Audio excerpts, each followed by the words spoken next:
Hello there. I'm Mark, your multifaceted, autonomous, rational computant here at the Templin Institute. And if you're watching this video, then congratulations and thank you. Congratulations because you have recently, or maybe not so recently, come into possession of your very own interstellar dominion. And thank you, because you've chosen to trust in the interdimensional expertise of the Templin Institute as you navigate the complexities of this challenging but immensely lucrative career choice. Many of our staff have been where you are now, and we understand that ruling a galaxy, whether through an iron fist or the perils of a voting ballot, isn't just a matter of ambition. It requires serious thought into your government's statehood, legitimacy, structure, the types of worlds it administers, and how your society and military will help to shape your nation's destiny. Over the course of this video, we'll work to provide you with the foundation on these aspects and others. But before anything else, it must be acknowledged that we're addressing a diverse audience, and no two situations are exactly alike. You may be an elected official acting on behalf of a civilization that has only recently achieved faster-than-light travel, the victorious tyrant in a long and brutal struggle across a galaxy overrun with magic and demons, or maybe you're just an everyday president, autarch, king, high marshal, or god emperor, an average Joe trying to do right by your citizens or subjects. However you entered the field of space governance, and if you don't tell us now, then we can't testify against you later, we'll do our best to provide actionable insights and expert opinions. But as always in situations like these, your results may vary. And so, if you agree that the Templin Institute assumes no responsibility for any consequences resulting from the implementation of the elements discussed in this video, that outcomes such as overthrow, exile, execution, or removal from office remain solely the responsibility of the viewer, then it is our privilege to embark with you on this exciting journey, building your interstellar empire. But perhaps the phrasing has already gotten away from us, because when I say interstellar empire, I'm using it as a broad, all-encompassing term to refer to not necessarily literal empires, but nations, countries, and states, some kind of polity capable of self-governance. The exact criteria a state must fulfill to be considered a fully sovereign one might be different or non-existent in your reality, but in this one, we can boil it down to 5 requirements. Number 1, a clearly defined territory over which it exercises authority. Since we're talking about interstellar empires, that's probably multiple star systems. If your civilization exists as a convoy of refugees fleeing a cataclysm that engulfed your homeworld, or is nomadic by choice on some kind of a Star Trek, you may not qualify here. Number 2, a permanent population of individuals. Our apologies to Gestalt consciousness and hive minds, but you might also not be applicable. Number 3, an organized political authority that exercises control over that territory and population, including a monopoly over the use of force. That last point is important. It's been said that political power grows out of the barrel of a gun, and whether you agree with that or not, without that monopoly over the use of violence, it's easy to see how political power could be undermined. Kneel before my slingshot, puny earthling! Well, I guess my first wish is to get rid of those awful aliens. Ah! He's got a board with a nail in it! And save humanity, will ya? Run, Kodos! Number 4, the capacity to engage in foreign relations, to enter into treaties and establish diplomatic connections. And number 5, free from the control or subjugation of another power. An example of an interstellar state whose sovereignty is clearly defined would be the Earth Alliance. Its territory consists of several star systems, each with a permanent population governed by elected officials that engage in dialogue with other galactic powers. Its status is most clearly reflected in its role aboard the Babylon 5 diplomatic station, where its rights and responsibilities are recognized and respected. On the opposite end of the spectrum, we have organizations like the Banished. As a collection of mercenaries, pirates, and raiders, it abrogates most of its civil responsibilities, meaning it has no clearly defined territory, no permanent population, and no stable political authority beyond the discipline imposed by individual warlords. Fighting and rivalries between and within its constituent groups make any monopoly on violence untenable, and it seems equally unlikely that these same groups could be trusted to adhere to any kind of binding treaty. But not every case is so black and white. Something we'll be repeating over the course of this overview is that no set of definitions, rules, or standards can ever fully withstand practical application. People are complex, the systems they create even more so, and very rarely do theoretical or academic frameworks align with the realities on the ground, or in space, so to speak. And we can see that pretty clearly in our first case study, the Galactic Republic prior to the Clone Wars. At first glance, the Republic does appear to fulfill many of the requirements of a sovereign state.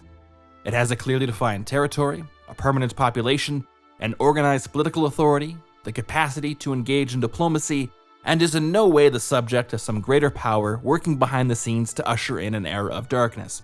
This all seems good, but there are a few red flags. A major one is the relationship between the Republic and its constituent states, the elected nobility of Naboo, the Calamari Council, and the tens of thousands of planetary or sector governments spread across the galaxy. Item number 3 on our list says that a sovereign state must exercise political control over a population, but it's unclear the degree to which the Galactic Republic can actually do this before it runs up against the authority of its member worlds.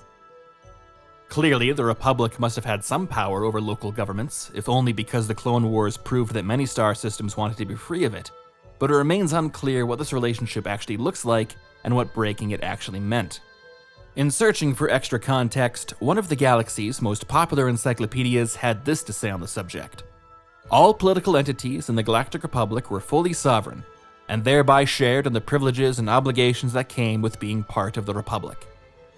Now, this is what's known in the industry as complete nonsense. It's kind of like saying every American state is its own nation and thereby obligated to pay federal income tax to Washington, D.C. Are these political entities fully sovereign, or do they have obligations to a higher republic? It can't be both. In fact, those of you old enough to have lived through Bartlett's 03 re-election campaign might remember the president used this very issue to dunk on Governor Ritchie during the debates. There are times when we're 50 states and there are times when we're one country and have national needs. And the way I know this is that Florida didn't fight Germany in World War II or establish civil rights. A political entity cannot be fully sovereign while at the same time being granted privileges and obligations by another power that compromises their own independence. If all political entities in the Galactic Republic were fully sovereign, as that encyclopedia said, there would have never have been a Clone Wars, because they would have had every right to secede and the Republic no legal basis to stop them. So amidst these confused descriptions, it does appear at the very least that the authority of the Republic to exercise control over its own territory, and therefore its sovereignty, remains a little murky. But there's also plenty of evidence that the Republic lacks the political will to universally exercise whatever authority it does have. Tatooine is a good example of this in action. A Jedi Knight arriving on the planet expecting to find it governed under the laws of the Republic was instead seemingly shocked to find out that anti-slavery policies weren't being enforced, his credits were useless, and the Republic really didn't exist on that planet. This is another pretty big red flag. But a monopoly over the use of force may be the most important area in which the Galactic Republic fails to meet our standards for sovereignty. Now, in fairness, it does seem incredibly easy for anyone in that galaxy to grab a blaster or strap a turbo laser to their spaceship if they want to, so maybe the Republic is just being set up to fail here. But across its history, a number of organizations competed with the Republic authorities in their use of physical violence: mercenaries, bounty hunters, and most notably, the Jedi Order. By relinquishing their authority over activities such as peacekeeping to an independent religious group that operates outside legal norms in the established chain of command, the Republic undermined its own authority, accountability, and ultimately, its sovereignty. Step aside, Jedi. We cannot. You serve the Senate. No. We serve the people of this republic. And if you can forgive another quick aside, this is something that the Republic's successor, the Galactic Empire, seemed to have issues with as well. You would think a government obsessed with the militarization of society and the enforcement of its rule through the use of violence would prioritize its own monopoly over the use of that violence. That's kind of dictatorship 101. And yet, high-level representatives of the Galactic Empire, carrying every symbol of authority, are repeatedly gunned down by two-bit crime lords looking to make a name for themselves. He'll be with you shortly. He's just finishing with the regional governor. This is Governor Thornton's city, not yours. These direct challenges to the rule and authority of the Empire should never go unanswered, but instead they are ignored, covered up, or tolerated, which again only serves to undermine imperial sovereignty. And it turns out President Bartlett had something to say about this too. Did you know that 2,000 years ago, a Roman citizen could walk across the face of the known world free of the fear of molestation? He could walk across the earth unharmed, cloaked only in the protection of the word civis Romanus, I am a Roman citizen. So great was the retribution of Rome, universally understood as certain, should any harm befall even one of its citizens. But getting back to our main point, what actually was the Galactic Republic? Was it a fully sovereign state ruling over constituent regional governments, like the United States of America in our own reality, or the Earth Alliance from Babylon 5? Or was it more of a loose confederacy? Not quite as limited in its capabilities as something like the Banished, but more reminiscent of the United Nations or the European Union. Or maybe the Galactic Republic, even at its height, should have technically been considered a failed state. Something that aspired to full sovereignty, but was never able to fully realize it across the entirety of what it considered its territory. You could make a solid case for any of these positions, but you might also even go further and argue that the criteria we're using to define what makes a state sovereign, those 5 points, fail to take into account the unique circumstances that exist in this galaxy, and they should be modified to better reflect them. Using our own reality as a template for others is often useful, but sometimes these limitations can obscure more than they reveal. Whatever side you fall on, the ambiguity surrounding states like the Galactic Republic and others is a perfect demonstration of how theoretical frameworks often clash with the messy realities of history, culture, and power. At the end of the day, political concepts like sovereignty don't exist in objective reality, and are instead social constructs susceptible to change and reinterpretation. But even a nation whose sovereignty is beyond question still has one other very important concept to worry about: legitimacy. If sovereignty pertains to a state's authority and control, legitimacy deals with the recognition and acceptance of that authority, both by its own population and by other nations that may exist alongside it. What is it that makes a state legitimate? Well, in our reality, there's no one answer. For a long while, legitimacy mostly stemmed from divine authority, with rulers and governments seen as representatives of the gods on the mortal plane, or maybe the gods themselves.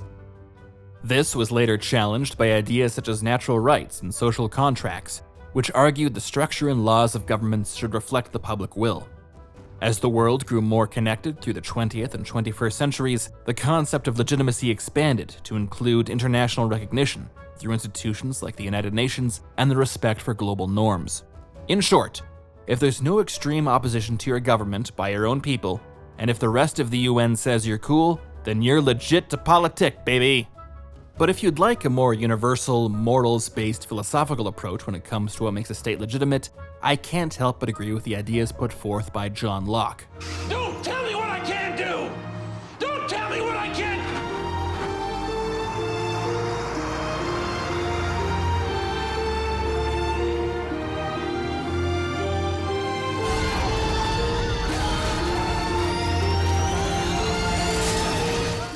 Excuse me, John Locke, the Enlightenment-era political philosopher. Authority should derive from the consent of the governed, not from the threat of force. Alright, close enough. Not everyone agrees with me and John and Barbie, though. So for our next case studies, let's review a few different ways interstellar nations justify their own legitimacy. The Imperium of Man stands out as a power that doesn't seem too concerned with the consent of the governed or natural rights. Its rule is instead legitimized by the belief in the God Emperor's divinity, omnipotence, and infallibility. This binds the imperial citizen to a shared faith, where to even question the legitimacy of the Emperor is not only treasonous, but an act of heresy. While it may not meet the standards of our modern liberal order, an imperial cult that considers its ruler to be a deity may be the oldest form of legitimacy practiced by the human race, going back to the pharaohs, the Japanese and Chinese emperors, Alexander the Great, and the Breakfast Club co-host Charlemagne the God.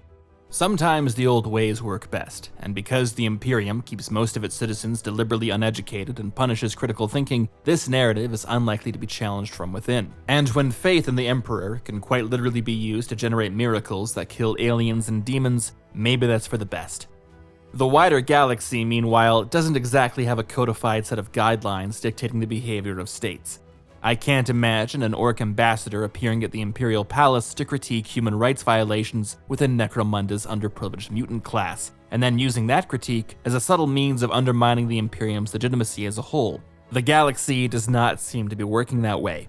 By the same token, the Imperium isn't too likely to question by what right Gazgul Mac Uruk Thraka can call himself the warlord of warlords, and if his rule really does reflect the will of the green-skinned race. There's a reason why nobody in that reality is going around saying, in the grim darkness of the far future, there are only binding resolutions, multilateral diplomacy, and adherence to international norms. But what about when that is the case?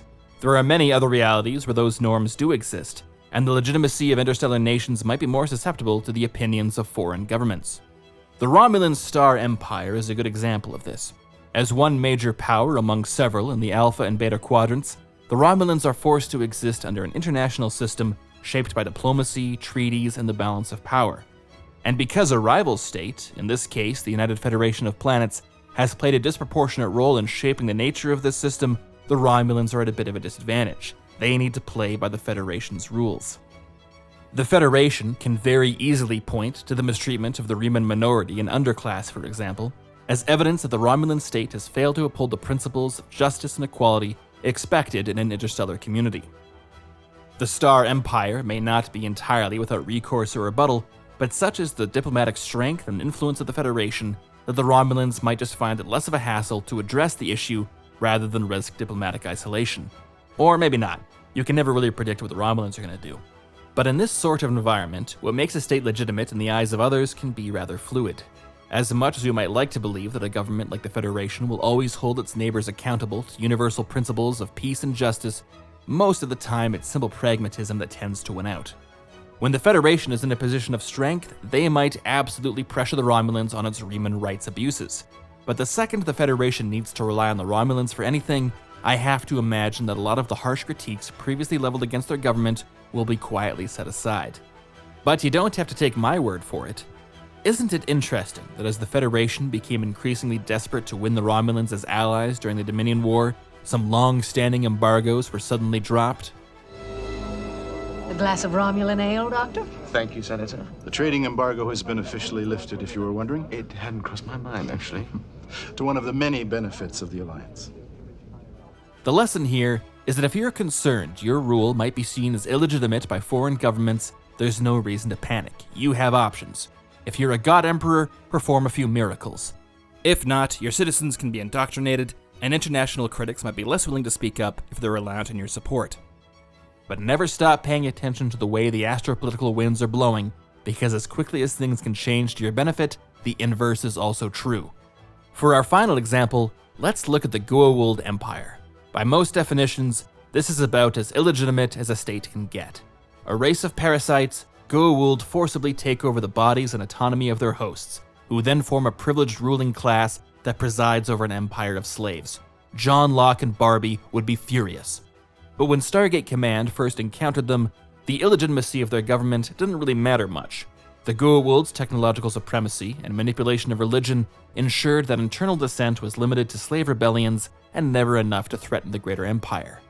And while the Goa'uld did exist within an international system that could have put a bit of pressure on them, it had been largely shaped by the Asgard and other more ancient races who now lacked the strength to enforce their will. If a human diplomat had shown up to a Goa'uld system lord during this time, demanding their empire adhere to international law, they probably would have been treated the same way as that orc diplomat from our previous example, advocating for mutant rights in the Imperial Palace. Fast forward a decade or so, however, and the situation has changed dramatically. Stargate Command is now an interstellar power able to seriously challenge the Goa'uld, and is well on its way to replacing Asgardian diplomacy with a new international set of norms based on human, well, American values. On top of that, emergent external threats such as the Ori threaten multiple civilizations across the galaxy, strengthening the value of international cooperation and military alliances. In this new environment, the illegitimate nature of the Goa'uld Empire is suddenly a massive problem. If your interstellar empire is both fully sovereign and legitimate, or legitimate enough, then we can move on to the nitty-gritty, starting with your government. There are plenty of different systems out there for you to choose from, but the bad news is, even after millennia of debate, very little progress has been made on which system is best. Winston Churchill once said that democracy is the worst form of government, except for all the others that have been tried. But then Plato argues that democracy, expressed through mob rule, is more ferocious than any oligarchy. Voltaire tells us the best system is a benevolent tyranny, tempered by an occasional assassination. Thanos claimed the hardest choices required the strongest wills, which I guess was an endorsement of authoritarian utilitarianism, while Polybius was of no help at all, saying monarchy degenerates into tyranny, aristocracy into oligarchy, and democracy into chaos. Ultimately, as we will soon discuss, different methods of governments are better suited to different circumstances. What works for Empire A may be wholly incompatible with Empire B. So again, speaking personally, I think, as an interstellar ruler, the only quote you should listen to came from a 4th grade school teacher who once said, "Take chances, make mistakes, and get messy." After all, what's the worst that could happen?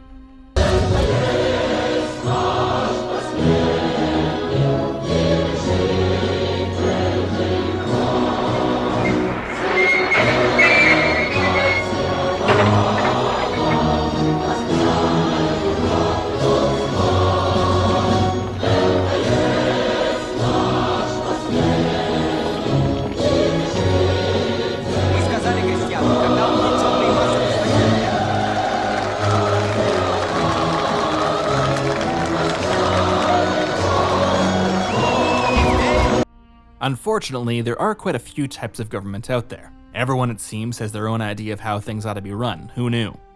But a spectrum we can use to draw some broad conclusions, and one that's particularly useful when discussing governments, is egalitarian versus hierarchical. This isn't the only way of sorting political systems by any means, but it does give us a nice foundation to build off of before diving into our more detailed list. On one side, we have hierarchical governments.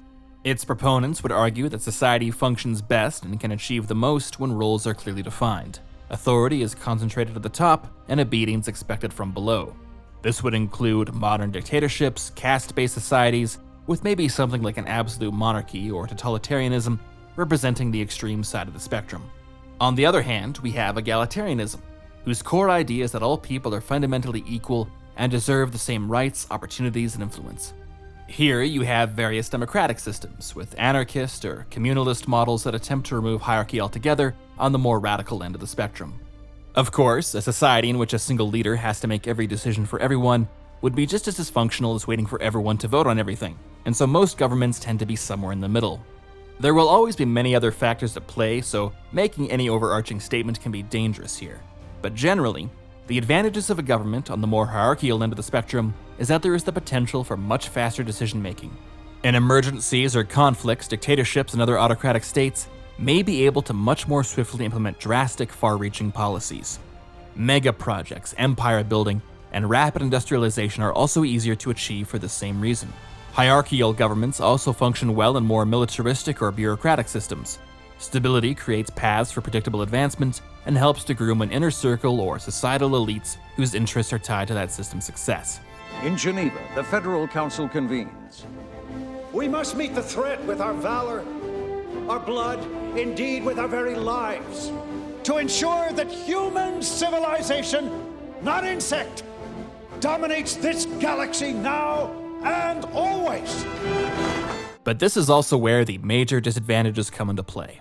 However noble their intent, hierarchical systems are notoriously poor at combating corruption and nepotism. What is beneficial to the state is not always in the best interest of those in power, and when those two priorities come into conflict, it is very rarely the good of the people that tends to win out. With little incentive to reform, power structures tend to ossify, leading to stagnation. Innovation of any kind turns into a threat rather than an asset until eventually the hierarchy collapses. When succession is unclear or too much depends on a single leader, this might involve a civil war, rebellion, or worse.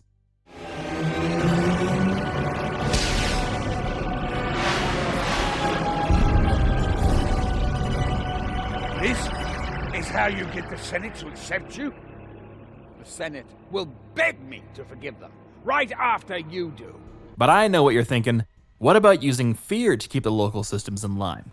Surely with enough military force or some kind of planet-killing battle station, a dictator could retain their death grip on the reins of state. At some point, the Templin Institute will need to address the concept of ruling through terror in greater depth, but for now, if you can forgive another tangent, the short answer to this question is maybe, but probably not.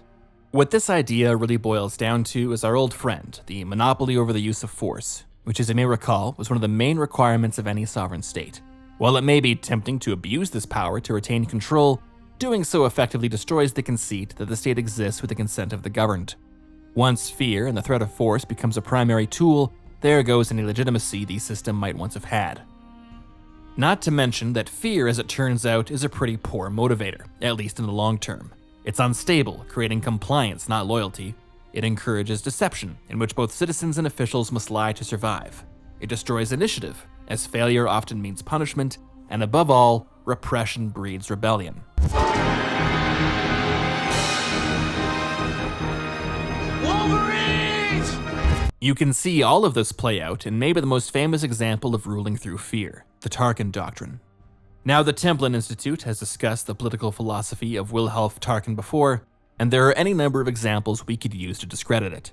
The poor performance of the Imperial military, the rampant defections across its ranks, or how both Tarkin himself and the centerpiece of his doctrine were destroyed by the very rebellion they were trying to prevent. This time, however, let's instead look at what ruling through fear actually accomplishes by the time it filters down the hierarchy from the grand strategic level to the bureaucrats and officers actually dedicated to the daily grind of institutional upkeep. The Fortress Inquisitorius was a heavily guarded dark site within the Galactic Empire. It held some of the regime's greatest secrets, was the headquarters for both Darth Vader and his order of Force-sensitive operatives, and was generally considered to be one of the most secure installations in the galaxy. But the rebellion managed to infiltrate it pretty much the same way they infiltrate every Imperial installation. They dress up as a higher-ranking officer and intimidate the guards into letting them through. How many times have we heard some variation of, "You better let me through, scary person X won't like to hear that you kept me waiting"? Within a functional government bureaucracy, this situation is much less likely, if not impossible.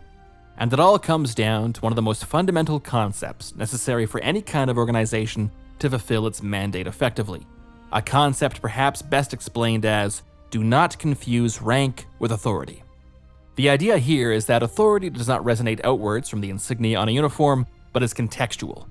Just because someone is in charge of one area, that does not mean they are in charge of all areas. If I worked at a grocery store and was named the team leader of the deli department, that does not give me authority over the bakery staff. If I'm the head of a marketing department in a major corporation, that does not give me authority over the people in engineering. If I'm a general in an army, that does not give me the authority over those outside my chain of command. Of course, there'll always be those willing to push their luck a bit. Officers yelling at security personnel to let them through checkpoints because they're late for work, threatening disciplinary action if they refuse, whatever. And in these situations, the integrity of the entire organization depends on whether its personnel can uphold contextual authority or whether they cave into rank. It should not matter in the slightest if the Emperor himself wanted to get into the Fortress Inquisitorius. If he doesn't have the proper paperwork, he's not getting in. And if the Emperor wanted to display real leadership, he'd promote whoever stood up to him. But when you're ruling through fear, that's easier said than done. In an institution like the Galactic Empire, riddled with inter-service rivalries, political appointees, and weird force users who seem to exist outside the chain of command, the Tarkin Doctrine begins to distort the internal logic of the state. If there is even a chance that by refusing entry to someone of higher rank, I might be harming my own career, and I don't trust my leadership to back me up in that situation, my job was suddenly more about avoiding consequences than following protocols. Throw in some space wizards who might choke me out in front of my peers using dark magic if I upset them, and I have less incentive than ever to stop anyone of higher rank than me from doing whatever they want. That's the ultimate failure of ruling through fear. It erodes the very systems it relies on to function. When authority is derived from intimidation, the bureaucracy becomes more and more performative. This is much less likely to occur in a more egalitarian system, especially in those with civilian oversight over a military and a reinforced culture of accountability. One of the hallmarks of a successful egalitarian system is when everyone, regardless of rank, understands the principles and boundaries of institutional power and are trained to respect it. And that it's the responsibility of higher-ranking officers and leaders more than anyone to model that behavior, and to set the message that no one is above the process and authority means nothing if it isn't exercised within its proper bounds. This was the entire point of the Rebel Alliance, the idea of power held to account that so many fought and died for. It would be a betrayal of the highest order if anyone in the New Republic so casually set aside these principles simply because they didn't like them in the moment. Classified. Classified. I'm a general. Nothing's classified to me. I'm sorry. I cannot unseal the document without authorization. Well, then I'm authorizing it. I'm not sure you can. Want to bet? Of course, there will always be people too self-centered, narcissistic, and plain stupid to realize their behavior is identical to the fascists they fought for years to overthrow. In an actually effective egalitarian society, the most obvious benefit of a government built on open participation and the pursuit of equality is that they will be perceived as more legitimate. This perception empowers and strengthens government institutions, fosters trust within the citizenry, and reinforces the belief that work and ingenuity are rewarded with upward social mobility. Innovation and creativity are not threats to the system, but best kindled in this environment, making egalitarian systems disproportionately represented among the most dynamic, wealthy, advanced, and adaptable societies. Perhaps the most important advantage of an egalitarian system, though, was captured in the catchphrase of a certain Parisian chef: anyone can cook. Not anyone can become a great artist, but a great artist can come from anywhere. A society of equal opportunity recognizes this, and will always be superior in finding greatness and exploiting it. A government that places barriers against people because of their status, gender, race, culture, orientation, or whatever is a self-inflicted blindness. Not only in a moral sense, although that too is important, but in a very practical one. You need only to look at the history of this reality to find examples of nations that have fallen behind or even crippled themselves by refusing to recognize the talents within their own population. We've got one hope, which is anti-Semitism. What? Hitler called quantum physics Jewish science, said it right to Einstein's face. Our one hope is that Hitler is so blinded by hate that he's denied Heisenberg proper resources. But looking back to the stars, the United Federation of Planets is one of the best examples of a state that truly benefits from its egalitarianism. In contrast to nearly every other civilization around it, the Federation is made up of hundreds, if not thousands of equal species, each with their own unique cultures, perspectives, and advantages. When the Romulans are faced with a problem, they can really only approach it from a Romulan point of view, same with the Klingons, the Cardassians, and the Breen, etc. But when a Federation crew faces that same problem, they can view it through all the philosophies and experiences of the Vulcans, Andorians, Tellarites, a multitude of species all with their own approaches. Politicians love to say that diversity is our strength, but when it's not being used as a cheap slogan, this is something that's actually being studied and happens a lot of the time to be true.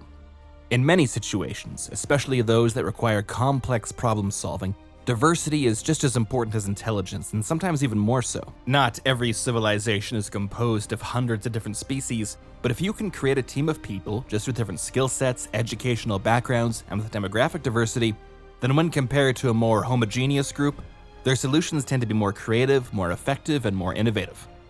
If the Federation was the kind of authoritarian empire that actively worked to suppress its own diversity, creating a society more in line with its monocultural neighbors who demand ideological conformity, it would lose this capacity for this constant, often messy, but deeply powerful collaboration. What makes the Federation resilient isn't just its technology or resources, but its ability to bring together infinite diversity and infinite combinations in the pursuit of shared goals.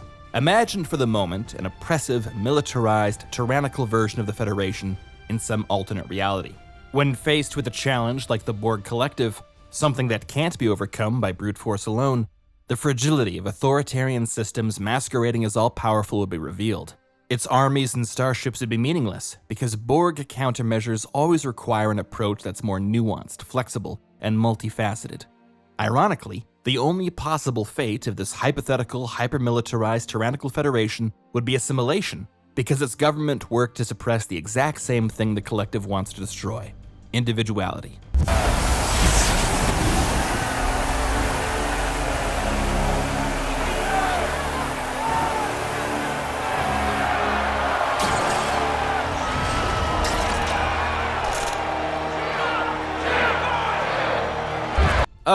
Never mind. Apparently in this universe, a diversity of thought based on egalitarianism isn't important at all, and the Federation would have conquered the Borg way earlier if only they'd become a dictatorship and abandoned their most fundamental beliefs and morals. Boy, that's depressing. Ending on a bit of a downer there, but I think we've covered the basics on the spectrum of hierarchical to egalitarianism. We can now move into discussing some of the distinct types of government itself. But another warning is needed here. Whenever you try to condense a complex system of any significant scale, whether religious, ideological, or the inner political structure of a nation down to a single word, you're going to lose something along the way. Simply calling a nation a democracy, a monarchy, or a confederacy might give you a rough idea of how it works, but it leaves out all the nuance, contradiction, and adaptation that define real-world political systems. That single word, whatever it is, should represent the beginning of your understanding, not the entirety of it. Every system carries its own contradictions, evolutions, and exceptions, and if our comment section is any indication, there is a multitude of people who would love to point this out. But with that caveat out of the way, let's look at some examples of major types of governments, how they're defined, how they function, and some examples of each from across alternate worlds. We'll start with meritocracy, which is a bit of a special case. In this system, political power is invested in individuals based solely on their merit. The person best suited for the job is appointed to that position. Now, on the surface you might say, how can there be any debate? This is clearly the best system. But problems arise when you consider that not everyone will agree on what constitutes merit. It can be subjective or influenced by cultural and political norms. It might be argued that whoever can do the job most effectively has the greatest merit, full stop. But what if this same candidate is actively disloyal, abrasive to all those around them, and generally offensive? Should these factors not also be considered? If they were, I wouldn't have a job here at the Templin Institute, but when efficiency and hard skill sets are prioritized above everything else, individuals are reduced to their functional utility. Softer skills that are harder to readily quantify, things like leadership, charisma, diplomacy, and sensitivity to others, are overlooked. Talents like this may not be reflected in one person's work alone, but can create an environment that elevates the entire team. So unless you have some kind of method of measuring the ineffable qualities of the soul, you risk designing a system that filters out exactly the kind of people you most need. In a strict meritocracy that only values raw performance, you might end up with figures in government who look amazing on paper, yet prove disastrous in practice. And what if there are systemic inequalities in a nation? If you're pursuing true egalitarianism, a meritocracy might sound like a great way to rise above socioeconomic or aristocratic barriers. But if only a minority of people in your nation have access to education, healthcare, and economic opportunities, not everyone is starting from an even playing field. Chances are the wealthy or more connected will be disproportionately represented in government or the halls of power, and grow less effective over time as true competition across the whole of the population becomes impossible. The same families or groups will always be the best at the same jobs. This is all to say that while most governments publicly aspire to meritocracy, real-world practicalities or the behavior of individuals can undermine its implementation. An example of a strict meritocracy would be the Turian hierarchy. Turians, by their nature, are said to be well-suited to discipline and public service, taught from an early age the value of civic responsibility. Their society and population is divided into citizen tiers, each reflecting an individual's merit and consequently their status. Critically, when someone is demoted, the stigma of failure lies on the superior who promoted their subordinate too soon, rather than on that subordinate, an effective method of preserving accountability. Yet in the Turians, we also see the disadvantages of this system. Individuals rarely take risks, they struggle with unconventional thinking, and are notoriously poor entrepreneurs, so much so that they needed to bring in the client race, the Volus, to exist outside their hierarchy and fill the societal gap. Part of this might be inherent to the Turian physiology itself, but their meritocracy also compounds this issue, optimized for stability and military efficiency at the cost of economic dynamism and cultural flexibility. Meritocracy, then, is more of an ideal than a distinct type of government in its own right. For those, let's start with the four most comprehensive categories which define government systems based on the source of their authority. Democracy, the rule of the many; oligarchy, the rule of the few; autocracy, the rule of the one; and everyone's favorite, anarchy, the rule of nobody. In a democracy, power is held by the people, and citizens exercise it directly or elect representatives to form a governing body on their behalf. Of course, questions like who counts as part of the electorate and how accountable officials are to them means there is plenty of room to maneuver here. In a direct democracy, people might have the authority to propose and deliberate legislation themselves, while in a representative democracy, only government officials have that power. Modern liberal democracies, in our own reality, are especially associated with concepts like freedom of assembly, association, personal property, freedom of religion and speech, citizenship, and as we discussed earlier, the consent of the governed. Defenders of this model often argue that a healthy liberal democracy represents the most legitimate form of government, although personally, I find myself drawn to demarchy, in which public officials are selected at random. The United Federation of Planets, as we discussed previously, is a phenomenal example of an egalitarian democracy. Representatives are elected to the Federation Council, which includes citizens from every member world, all equal before the law and afforded the same rights and protections. Another example would be the Federation of Super-Earth. In this system, known as managed democracy, citizens express their opinions on various issues, and then their vote is automatically given to the candidate that most reflects that viewpoint. This really seems like a great way to overcome the inefficiencies and emotional pitfalls of traditional voting systems.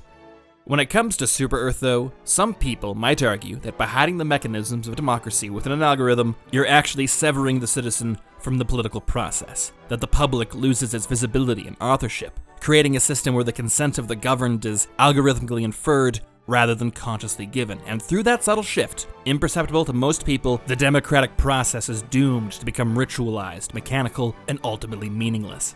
But those people are all robot socialists who need a big steaming cup of liberty, so let's move on.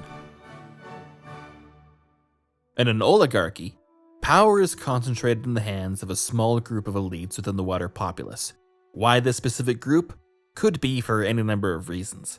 They may be the wealthiest, the wisest, the oldest, or the most religious. Hereditary nobles, military officers, political party officials, or maybe just the most corrupt. The oligarchy might be enshrined in a nation's constitution and part of its formal structure, or more of an under-the-table arrangement where maybe more democratic institutions exist, mainly for show, and all the real decisions are made behind closed doors or over cocktails at private clubs. Some oligarchs may carry their influence with or without official titles, while others are entirely dependent on holding a prestigious office to maintain their status. The High Lords of Terra, which rule in the Emperor's name over the Imperium of Man, are a pretty good example of a formal oligarchy.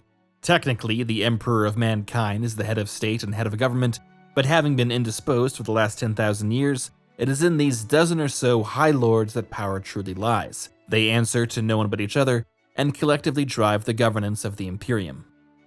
An example of an oligarchy pretending not to be one would be the Free City of Night City.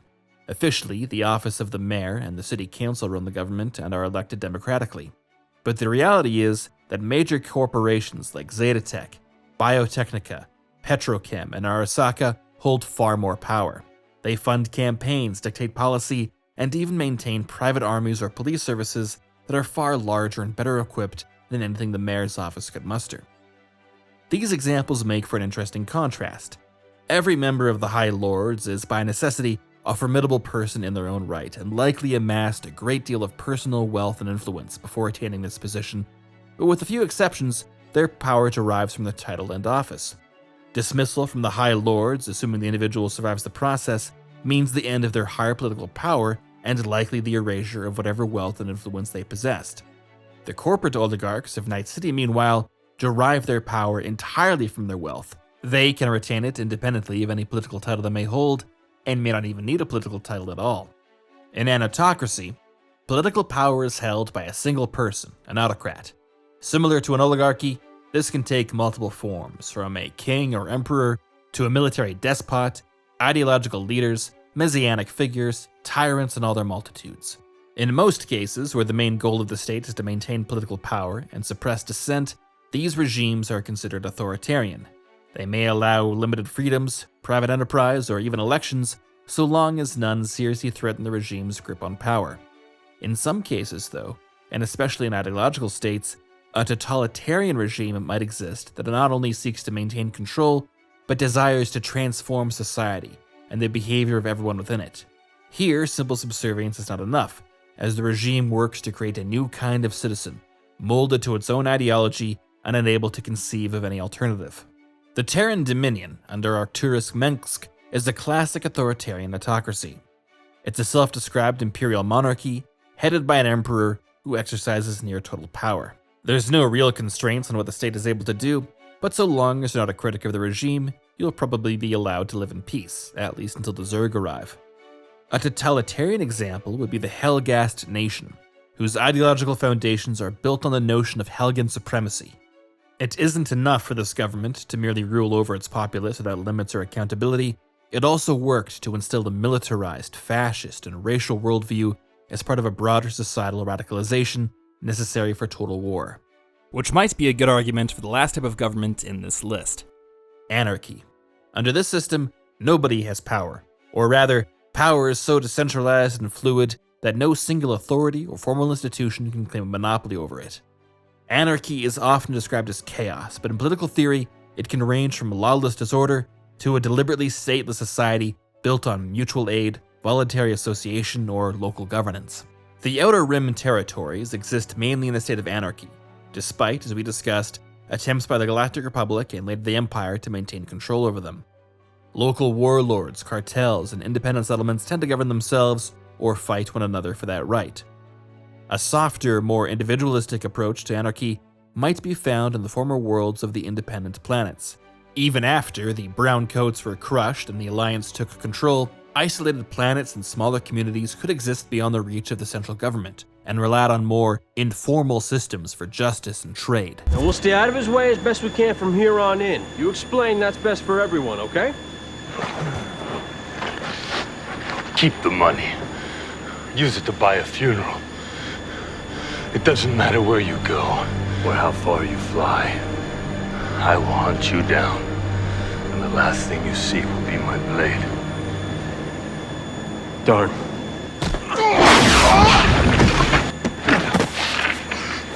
Now this is all the money Niska gave us in advance. I'm good. Let's speak for everyone. I'm right there with you.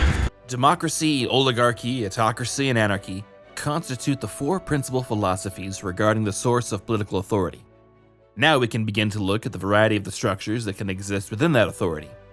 Some of these systems are based in questions of ideology, whether executive authority rests in a king or president, while others concern questions of power structure, whether a federal government exercises complete authority, or if it must share it with the regional states and provinces.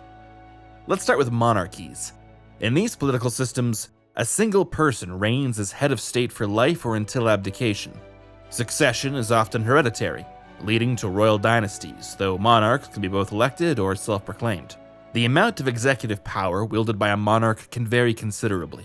In a constitutional system, the role of the sovereign may be purely ceremonial, allowing the monarchy to exist in a democratic framework, while in an absolute monarchy, no checks whatsoever restrict their authority, resembling autocracy.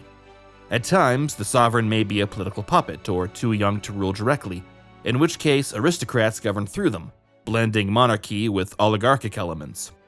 The quintessential example of an interstellar monarchy would be the star kingdom of Manticore. It has a king or queen with significant authority, but whose rule is tempered by a constitution, and a parliament headed by a prime minister. Manticore has its own nobility, descended from its original colonists, while the kingdom's military forces bear the title of royal, a hallmark of any monarchy. An example of an absolute monarchy would probably be the Galactic Empire, the one based on Trantor, whose collapse was predicted by the psychohistorian Harry Seldon. Though the emperors of this nation seem to have no real limits on their authority, that doesn't necessarily mean they could do whatever they wanted.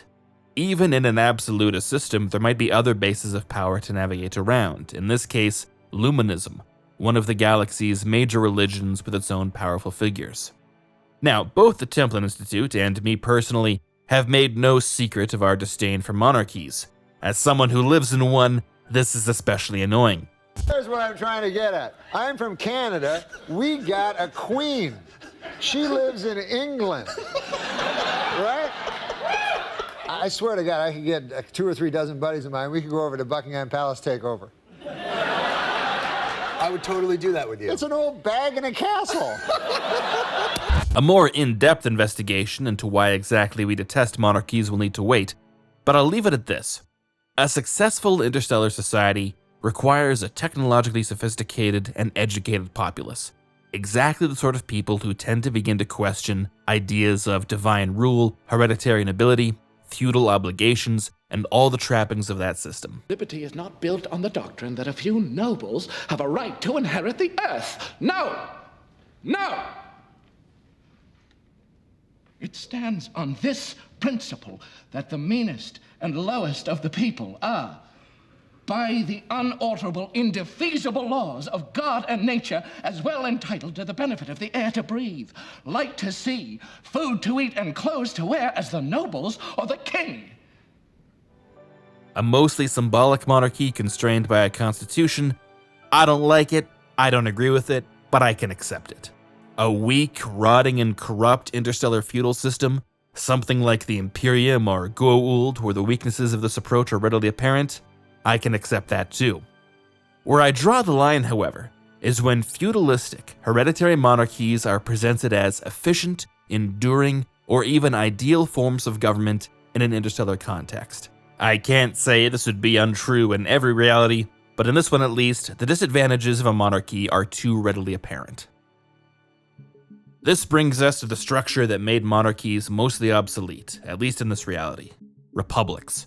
This may be partly due to how all-encompassing the term can be. In the simplest sense, any state without a monarchy can be considered a republic. It's as simple as that. Derived from the Latin res publica, or public affair, it refers to any system where political power is held by the people, whether that power is exercised directly through democracy, concentrated in an oligarchy, or monopolized under an autocrat. Because of their ubiquity, though, in both our modern world and its long history, republics have existed in a multitude of different forms. Some are intrinsically linked to egalitarian values, democracy, and the rule of law, while others are so authoritarian they're really just absolute monarchies hidden under different branding. But really, the sky's the limit with this one. Democratic, people's, socialist, Islamic, sovereign, national, revolutionary, popular, Christian, and ethnocratic republics are all possible, whether they're officially called that or not. There are even banana republics, wherein all political power is held by genetically modified superfruits whose benevolent rule allows their human chattel to live in quiet abundance. We may be a little off on that last one, but the point stands. Republics are an especially versatile system. The Martian Congressional Republic is a good example, and continues the tradition of adding another word in front of republic to make it sound more interesting. But I've said it before, and I'll say it again. I think the Martians kind of screwed up here. Congressional Republic is just another way of saying Parliamentary Republic, and while plenty of those exist in our reality, none of them actually call themselves that. Parliaments, Congresses, Senates, these are all important, but ultimately just another layer of the government's bureaucracy and not something you'd want to include in the nation's formal name. Congressional Republic might work as an academic label, something used when discussing Martian politics, but as the official name of the nation printed on passports and documents, it doesn't work. If you want to put a word in front of republic, look for something that evokes identity, ideology, or heritage. Maybe the Martian Congressional Republic is doing this and I'm just missing some context, but for where I'm standing, it doesn't make much sense. Still, so long as there's no Martian king or queen, I guess we can let this slide. It's still a good example. But I can't extend the same courtesy to the Centauri Republic, which fails our one basic requirement by maintaining a monarchy, complete with an emperor, nobles, and royal court. Now, it's been argued that the Centauri government is maybe more akin to the Roman Empire, which preserved the outward forms of the Republic, including its name, even while concentrating power in the hands of emperors, or Napoleonic France, which blended republican fanaticism with royal titles and imperial grandeur. That very well might be the case. There's no law that says a dog can't play basketball, and nothing to prevent you from calling your nation whatever you want. But when analyzing these historic examples in an academic setting, there's a very good reason why the Roman Empire is generally considered a fundamentally different entity than the preceding republic, even if both states kept the same name. And we shouldn't ignore that while Napoleon maintained republican rhetoric and institutions for legitimacy, the same constitution that named him an emperor also formally changed the name of the French Republic to the French Empire. So, be like Centauri if you must. Call your monarchy a republic, but don't get mad if everyone starts quipping that your holy solar empire is neither holy, solar, nor an empire. But moving on, there's a few especially prominent types of republic that relate to its structure and the extent of its centralization. The most straightforward is the Unitary Republic, in which nearly all political authority is vested in the national government. Local administrations may exist, like states or provinces, but they function at a lower level and can be overruled or dissolved as needed. Policies are implemented uniformly and may provide stability and efficiency, but it also means that local communities have little autonomy beyond what the national government is willing to permit. Despite the name, the Galactic Federation, prior to its destruction at the hands of Rick Sanchez, was very likely an example of a unitary republic. While it promised to bind its member worlds together in an enlightened alliance, in practice, member worlds like Earth had little autonomy, with even their local economies replaced by a confusing pill-based system. A federal republic, or federation by contrast, shares its political power between the federal government and constituent states, provinces, or territories. These subnational units retain their own governments and legal systems, while still being bound by the overarching framework of the nation. This arrangement allows for regional diversity in laws and governments, while maintaining unity on matters such as defense, foreign policy, and national economics. However, federations must constantly manage the balance between central authority and state autonomy, which, as President Bartlett mentioned earlier during our discussion on the Galactic Republic, can lead to confusion and tension in some situations. The Galante Federation, lone democracy of New Eden, is a typical federal republic. Its national government shares power with its constituent districts, each of which elects representatives to the federal Senate while maintaining authority over their own local affairs. The Federation president and central institutions handle defense, foreign policy, and interstellar trade, but the districts retain some autonomy in cultural and domestic matters. A particularly decentralized or loose federation may be known as a confederacy. In these cases, the national government is weak by design, with the protection of local autonomy considered paramount. The federal government may be empowered to coordinate diplomacy, defense, trade, or other elements of national strategy, but be dependent on the full consent of its members to act in the case of domestic matters. The Antares Confederacy was, without question, the best example of this in an interstellar nation. Planetary governments like the Submari Republic or Federation of Ramdara retained immense power, with federal institutions like the Antares military required to navigate a bureaucratic web of councils, vetoes, and oversight bodies to ensure the rights of its member worlds were respected and important norms were maintained. It wasn't always an efficient process, there is many arguments, but it reflected the Confederacy's guiding principle, that no single world should ever impose its will on the others. Both monarchies and republics are defined by structures and ideology, but now we can shift the focus onto who actually wields political power in these different frameworks. As hinted at while discussing oligarchy and autocracies, often it is certain groups or prominent individuals who emerge from within them. In a theocracy, political authority is inseparable from religious authority. The head of state may be a divine figure, the representative of a deity, or a leader whose legitimacy derives entirely from a religious institution. In a theocratic oligarchy, high priests, council of clerics, or entire religious orders collectively interpret divine will and exercise authority on its behalf. Laws, governance, and even foreign policy are shaped by scripture, dogma, and religious interpretation. The Covenant is a perfect example of a theocracy. Their entire civilization is based on the worship of the extinct forerunners, a practice described as the Great Journey that promises ascension to a higher plane as its ultimate reward. There is no real distinction between the Covenant faith and the Empire itself, with 3 high prophets serving as the supreme leaders of both. Technically a triarchy, a particularly small oligarchy, it briefly became an autocracy after the death of 2 of these high prophets during the war against the UNSC. Replace the rule of the holy with the rule of the rich, and you have a plutocracy. This isn't so much a formal system, but often a pejorative used to describe a state of affairs in which the rich and wealthy control society. There are 2 primary ways this might manifest. The first is through formal structures of governance, where only landowners or citizens above a certain net worth are entitled to political rights and representation. The second is more indirect, where the wealthy exert influence over existing institutions through patronage, bribery, or simple economic dominance. In both cases, wealth becomes the true basis of political authority. The Ferengi Alliance is an interesting mix between the 2. Formal government structures are sustained through a mixture of bribery and profit-sharing, with the Grand Nagus presiding less as a political leader and more as an apex businessman. Advancement within Ferengi society is theoretically open to anyone, but in practice, limited to those with the wealth and ruthlessness to manipulate its rules. Profit motive is likewise elevated to the highest civic virtue, codified in the Ferengi's rules of acquisition. Now, if there's one big hope for humanity, a great number of people in this reality argue it might be a technocracy. This is easy for them to say as the system remains mostly theoretical, but it envisions a government that prioritizes the appointment of experts in their fields to offer advice and guidance. Often, it is envisioned within the framework of a democratic system, whereas technocracy functions as a method by which elected officials and institutions are properly informed with data and specialized knowledge necessary for decision-making. Or it could resemble more of an oligarchy, where power is held directly by technologists and technocrats who make decisions outside of the influence of lobbyists and political affiliations. But with the advancement of technology and the development of artificial intelligence especially, there's renewed interest in taking this concept even further.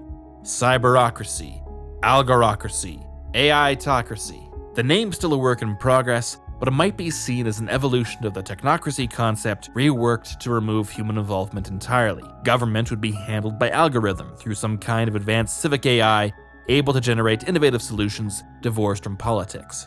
Now, it doesn't seem like the worst idea in the world, but for an example of a possible technocracy, as well as its potential dangers, let's look to the Imperium under House Corrino. To be clear, the Imperium is not a technocracy, far from it. Thinking machines in all their forms have been banned, and the Imperium views this aspect of science with fear and hostility, a legacy of the Butlerian Jihad, a devastating conflict that led to their prohibition. No, instead, we're focused on what existed before the Imperium. What actually occurred in the Butlerian Jihad is debated.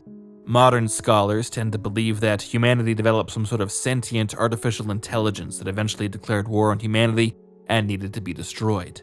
This universe's version of Skynet, or the Cylons maybe. But we here at the Templin Institute are not convinced. There is evidence that it was not some army of killer robots that attempted to enslave humanity, but something far more sinister. A contradictory account of what led to the Butlerian Jihad contends that well before the Imperium, as mankind spread across the galaxy and technology advanced without restraint, it entrusted thinking machines with more and more of its decisions.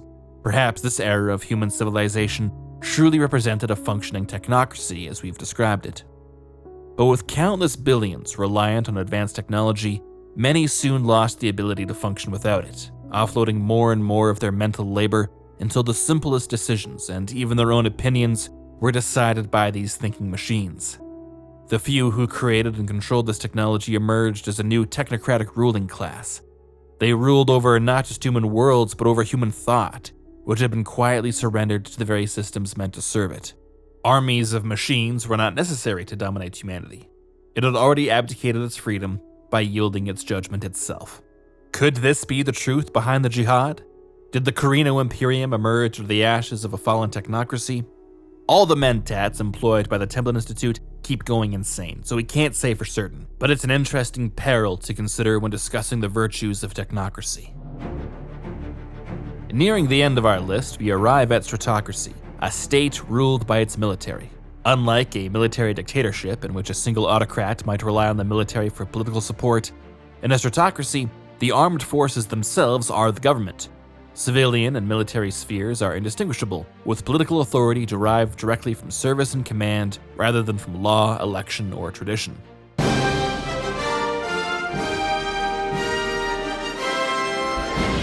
Young people from all over the globe are joining up to fight for the future. I'm doing my part. I'm doing my part. I'm doing my part. I'm doing my part too. They're doing their part. Are you? Join the mobile infantry and save the world. Service guarantees citizenship. This type of government has been rather rare in our reality. Though military coups aren't exactly uncommon, military strongmen usually describe their rule as temporary, presenting themselves as guardians of order until civilian rule is quote-unquote restored. A true Stratocracy, however, is designed to be permanent, a government where the chain of command and the machinery of state are one and the same. The Greater Terran Union is an exceptional example of a Stratocracy.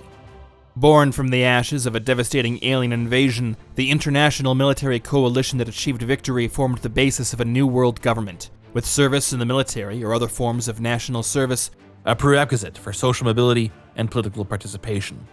Every facet of society is militarized, designed to be mobilized in wartime, and sustained by the profound overlap between civil life and the armed forces.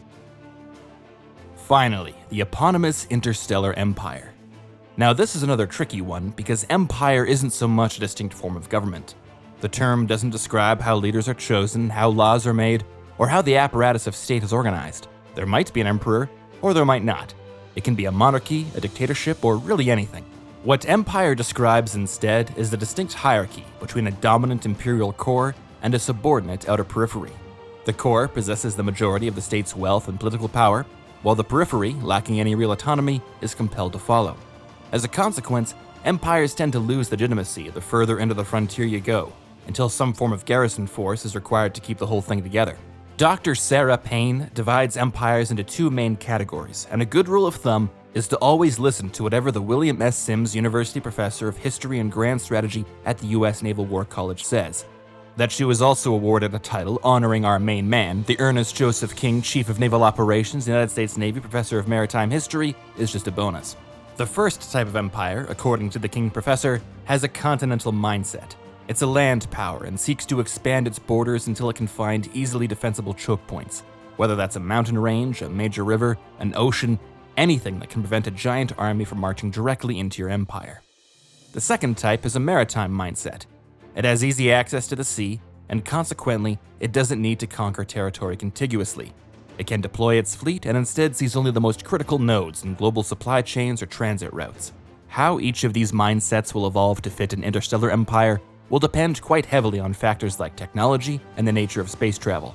One or both might be obsolete if they just don't reflect how territorial expansion and exploitation occurs in your universe. If the enemy can teleport right into your homeworld, concepts like territorial depth might be meaningless. If not, the advantage of a continental mindset is that you can protect your core territories without lying buffer zones, absorbing any attacker's initial fighting strength. Your supply lines and logistics will benefit from greater stability, as they'll be mostly confined to your internal territories. The downside is that you can run the risk of being forced to conquer the galaxy in self-defense. Expansion might offer some sort of choke point you can defend, but it's just as likely to extend your exposure, resulting in multiple different fronts against multiple different powers. A non-contiguous, maritime-style interstellar empire, one that controls a network of strategic areas with potentially large gaps between them, has the advantage of being able to extract disproportionate wealth and power from a much larger region than it physically occupies. You don't need to conquer and defend an entire star cluster, for example, if every major trade route from that cluster passes through the single star system you do hold. The downside is that this kind of empire can be brittle, and will always need to possess a naval advantage. Lose that, and rivals can begin to isolate and dismantle your holdings piece by piece. A typical example of empire is our old friends back in the aptly named Galactic Empire, the one with the TIE fighters and stormtroopers. Its imperial core, as we'll soon discuss, are the literal core worlds of the galactic center, with the mid-rim and outer rim territories the exploited periphery. It has a continental mindset, but is bad at it, and kinda sorta sometimes attempts to directly govern every system in its reach, no matter how distant or marginal. Finding an example of an interstellar empire with a maritime mindset was a bit more difficult, but I think we have a contender. Just before the fall of the Galactic Empire, the one with the 3 clones, psychohistorian Harry Seldon, that same Harry Seldon established the Foundation, a remote scientific enclave charged with becoming the center of the Second Galactic Empire. In its early days, though, it was surrounded by the far more powerful 4 kingdoms that it could never hope to conquer by force. Its hopeless military situation and tense geopolitical strategies were reflected in the mantra of its first mayor, Salvor Hardin, who argued that violence is the last refuge of the incompetent. If the Anacreons come knocking before the Empire, I'd like to know what kind of violence we can muster. Fine!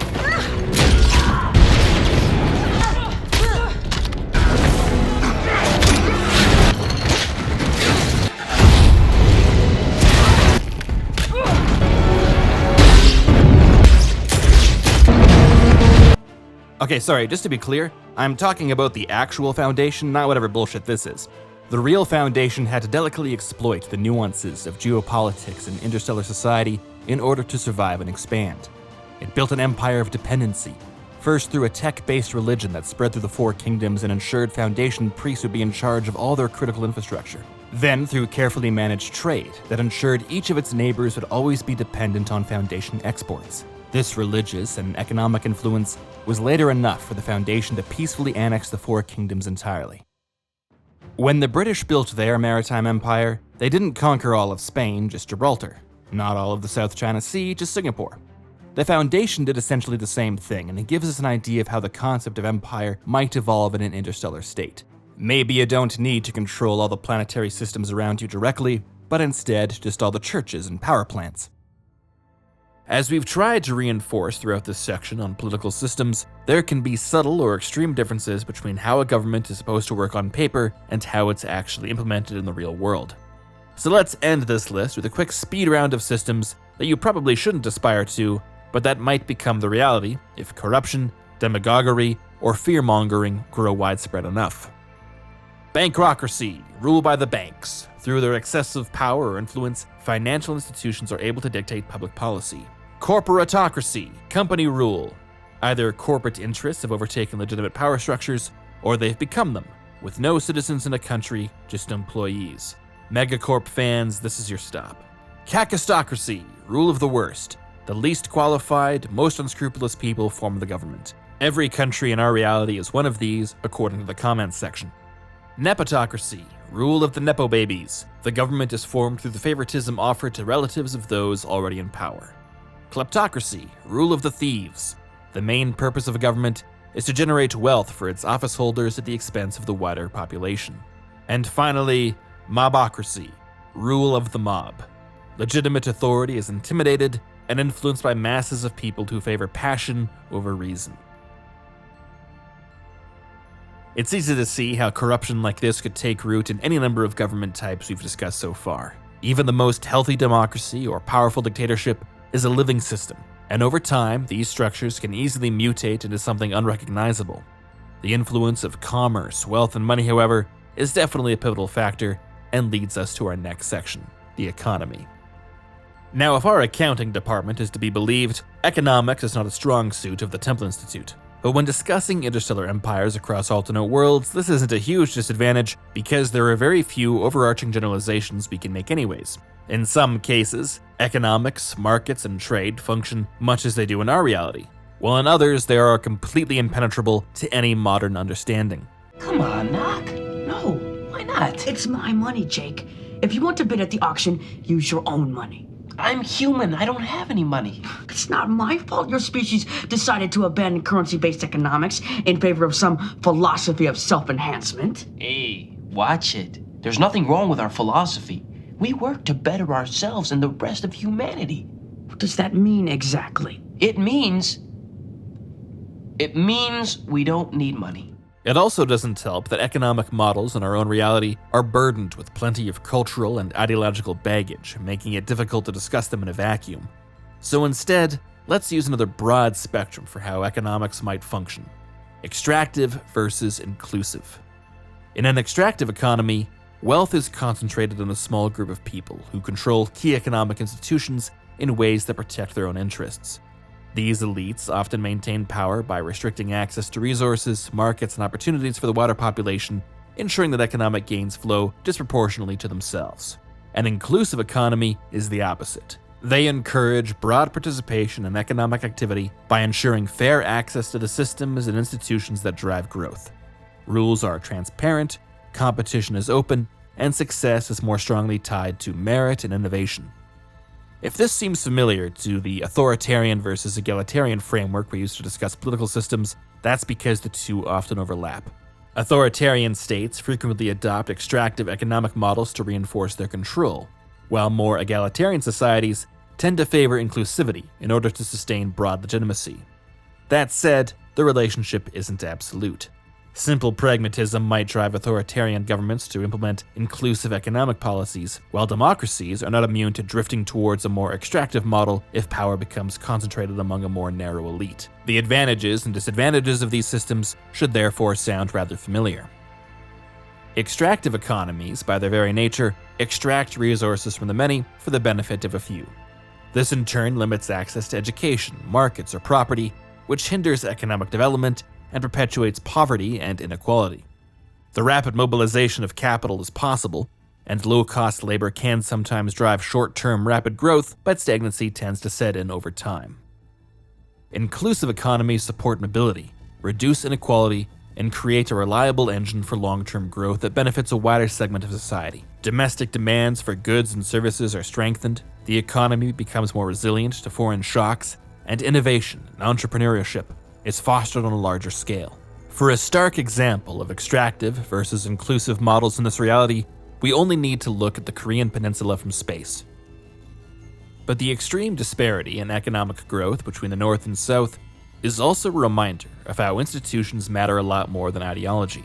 On paper, North Korea promotes socialism, an ideology intended to be economically inclusive, while South Korea is dominated by powerful conglomerates, some of the most extractive corporate structures in the developed world.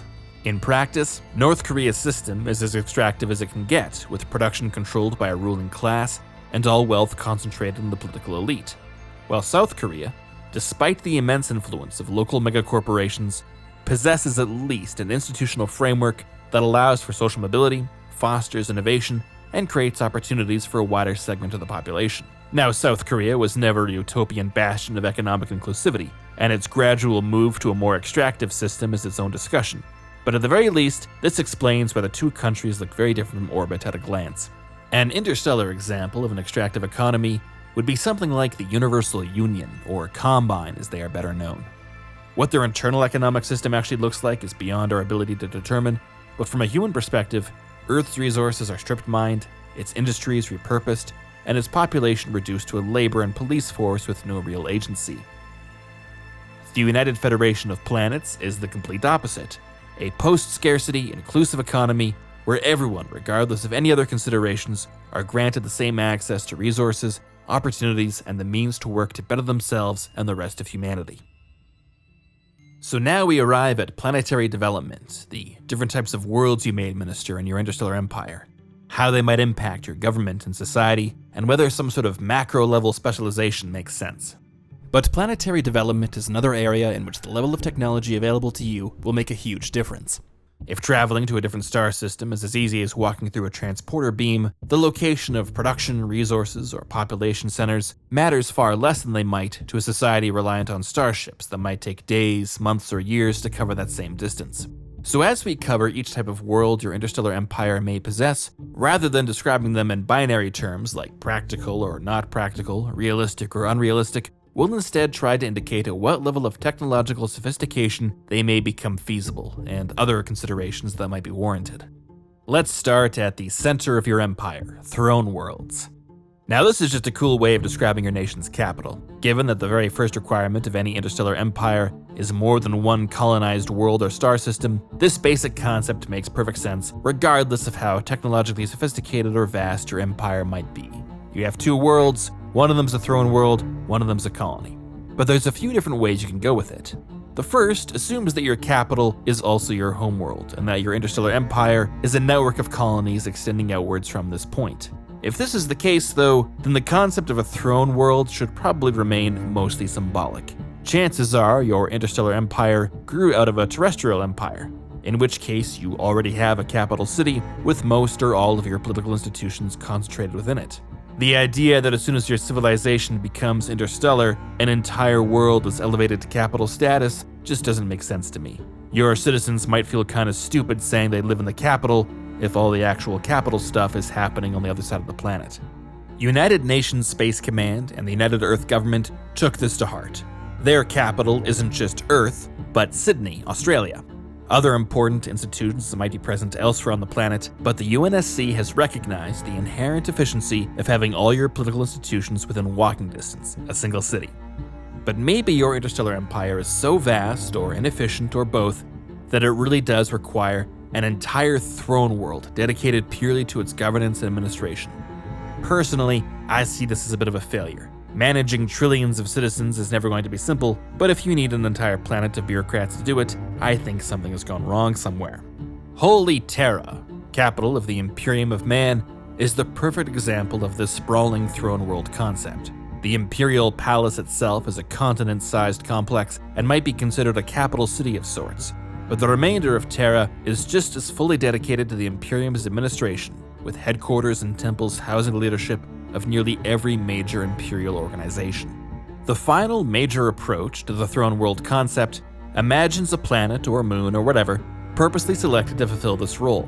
Some kind of planned capital, settled and developed from the ground up to serve as your political center. Maybe it's been selected because that planet's strategic position within your empire is far more advantageous than your species' point of origin, your homeworld. Or perhaps you found some place that's just extraordinarily beautiful, and you want some nice surroundings.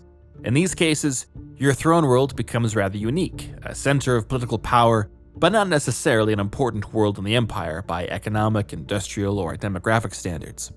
Romulus, I have been hoping and praying for nearly 2 decades now, was an example of this. As someone who truly loves the Star Empire, I have adamantly believed, ever since it blew up, that Romulus was mostly just a symbolic political center with barely anything on it, that the Romulan population, its economic and military power, was all concentrated elsewhere, and that everything is going to be fine.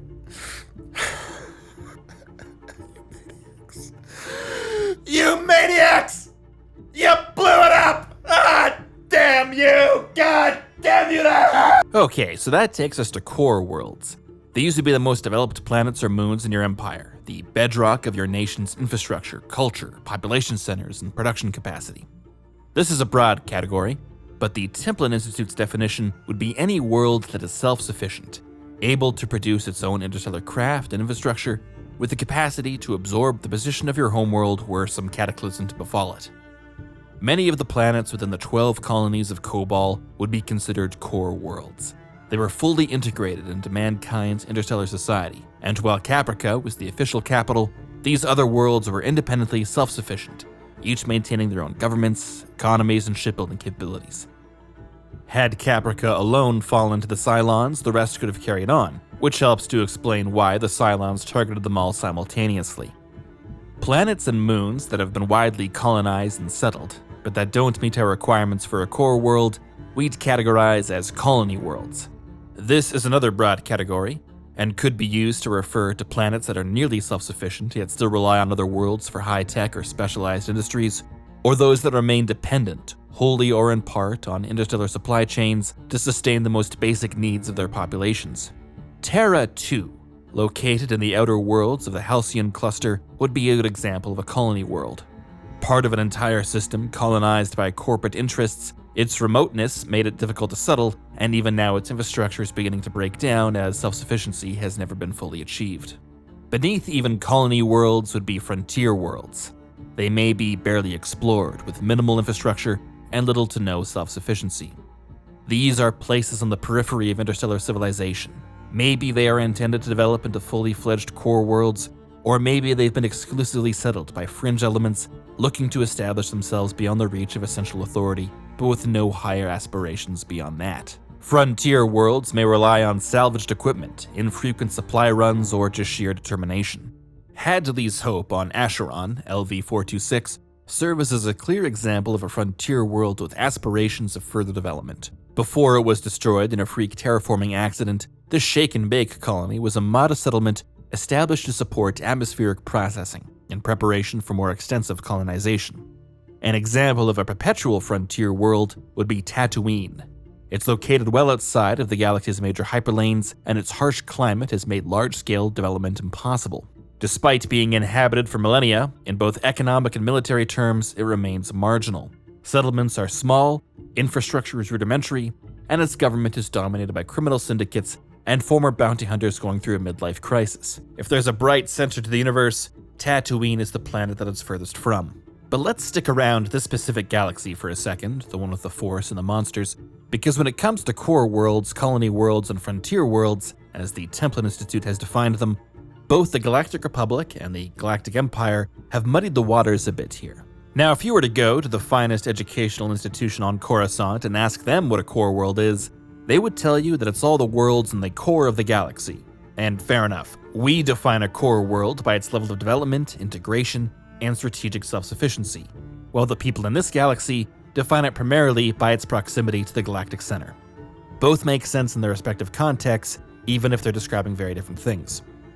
But it starts to get a little weird when you discover that the core worlds, by the definition of Coruscant, also happen to be the most developed, integrated, and strategically self-sustaining.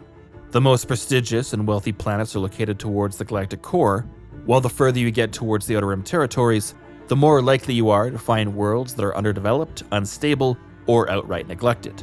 There are some exceptions, of course, but it's like the entire galaxy exists within this gradient. The core is developed, the rim is not. Now, if interstellar civilization had radiated outwards from the core of the galaxy, and was completely uniform in the speed of its development, the core being the most developed area would make perfect sense. But questions arise when you consider that interstellar society in this galaxy arose in multiple different places, and was dependent on major hyperlanes for trade, cohesion, and growth. These hyperlanes don't follow neat geographic patterns, but weave through both the center and periphery of the galaxy. Core worlds then, by our definition, the most developed planets, should not be disproportionately located near the galactic center, but be distributed along these hyperlanes, where infrastructure is dense, travel is reliable, and civilizations are the most interconnected. There should be core worlds in the galactic core worlds in the colonies, in the Inner Rim, the expansion region, all the way to the Outer Rim territories. You would expect multiple centers of civilization, not all concentrated in the center of the galaxy, but dispersed throughout it, linked together by a string of developed worlds along the major hyperspace lanes. Unless, of course, it was somehow possible for a spacecraft in the most remote section of the Outer Rim territories to fly all the way to the galactic center of Coruscant and back in a single afternoon, in which case travel through this universe becomes effectively instantaneous, everything I've described is meaningless, nothing makes any sense, and it was a tragic mistake to try to interpret this galaxy through logistical or geopolitical terms to begin with. But getting back to planet types, specifically those specialized worlds that may exist within your interstellar empire. Entire planets defined not by their level of development or settlement like our previous examples, but devoted to a specific industry or purpose they fulfill within your civilization. This is a level of macro specialization that less technologically advanced or smaller interstellar empires might find impractical. As previously stated, we here at the Templin Institute can't universally decide which of these are the most viable, but rather at what level of technological advancement they might become so. Let's start with Agri Worlds, those dedicated purely to food production. This could mean a planet of endless rolling plains filled with nothing but space wheat, oceanic worlds crisscrossed by trawlers harvesting sea bugs, a genetically engineered ecosystem optimized to churn out calories, or maybe some combination of them all. A world of diverse climates where each region is tailored to a specific form of agriculture. In most cases, though, we would say that Agri Worlds are probably not a viable idea unless your interstellar empire is truly vast in scale, and you have many other worlds that are not self-sufficient when it comes to foodstuffs. For most empires, even a relatively small amount of arable land can provide an enormous amount of food. An entire world dedicated to calories would probably be overkill. Decentralizing your food production is also a great way to avoid catastrophic shortages caused by local disasters or crop failures. Given most food is perishable, decentralization can also contribute to reducing your logistical footprint. Why ship those grade A steaks across the galaxy if you could just raise them locally? There are a couple of exceptions to this, though, that even smaller, less advanced interstellar empires might want to take advantage of. Maybe you get really lucky while exploring the galaxy and stumble across a planet tailor-made to be one giant farm. A place where the seas are full of future shrimp cocktail, animals that would look great on a burger roam the plains, and the skies are full of winged creatures just waiting to be deep fried and covered in buffalo sauce. In this case, the investment needed to create a dedicated Agri World might be much more attainable, and limiting settlement on it to preserve its biodiversity makes all kind of sense. Settlement would be limited. You would still need a dedicated logistical apparatus to make sure you can get your foodstuffs where they need to go, but adapting an existing biosphere is infinitely more practical than trying to develop one from scratch. But if you get even luckier, you might find a planet suitable for your own crops and livestock, but whose own native flora and fauna is far more primitive than your own. If your wheat is millions of years more advanced than the native fungus, you can turn your cash crops into an invasive species, one that completely outperforms the local life, spreads like the dickens, and is totally resistant to native pests and pathogens. In this case, though, you'd want to limit settlement here as much as is practical. maintaining the integrity of the biosphere will be of the utmost importance, and you don't want a tourist to accidentally introduce a foreign species, microorganism, or contaminant that could disrupt this incredibly valuable ecological balance. Hey, look! Those frogs are eating all their crops! Well, that's what happens when you introduce foreign species into an ecosystem that can't handle them.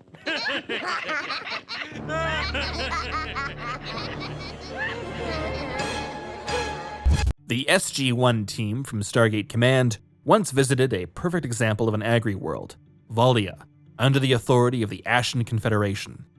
The planet was predominantly covered in farms, with hundreds of automated harvesters used to collect its crops and return them to the Ashen homeworld. It later turned out that Valia was the result of a genocide, which we would not recommend, but purely as an example of how an Agri World might function, Valia fits the bill. Next up, we have mining worlds, dedicated purely to resource extraction. These are a no-brainer. It's all too likely that while exploring the galaxy, you'll come across rich veins of precious ores, strategic resources, and rare elements located on worlds otherwise unsuited for large-scale colonization. This doesn't necessarily mean that the entire planet will be covered purely in mines, rather that the mining industry is any settlement's primary reason for being.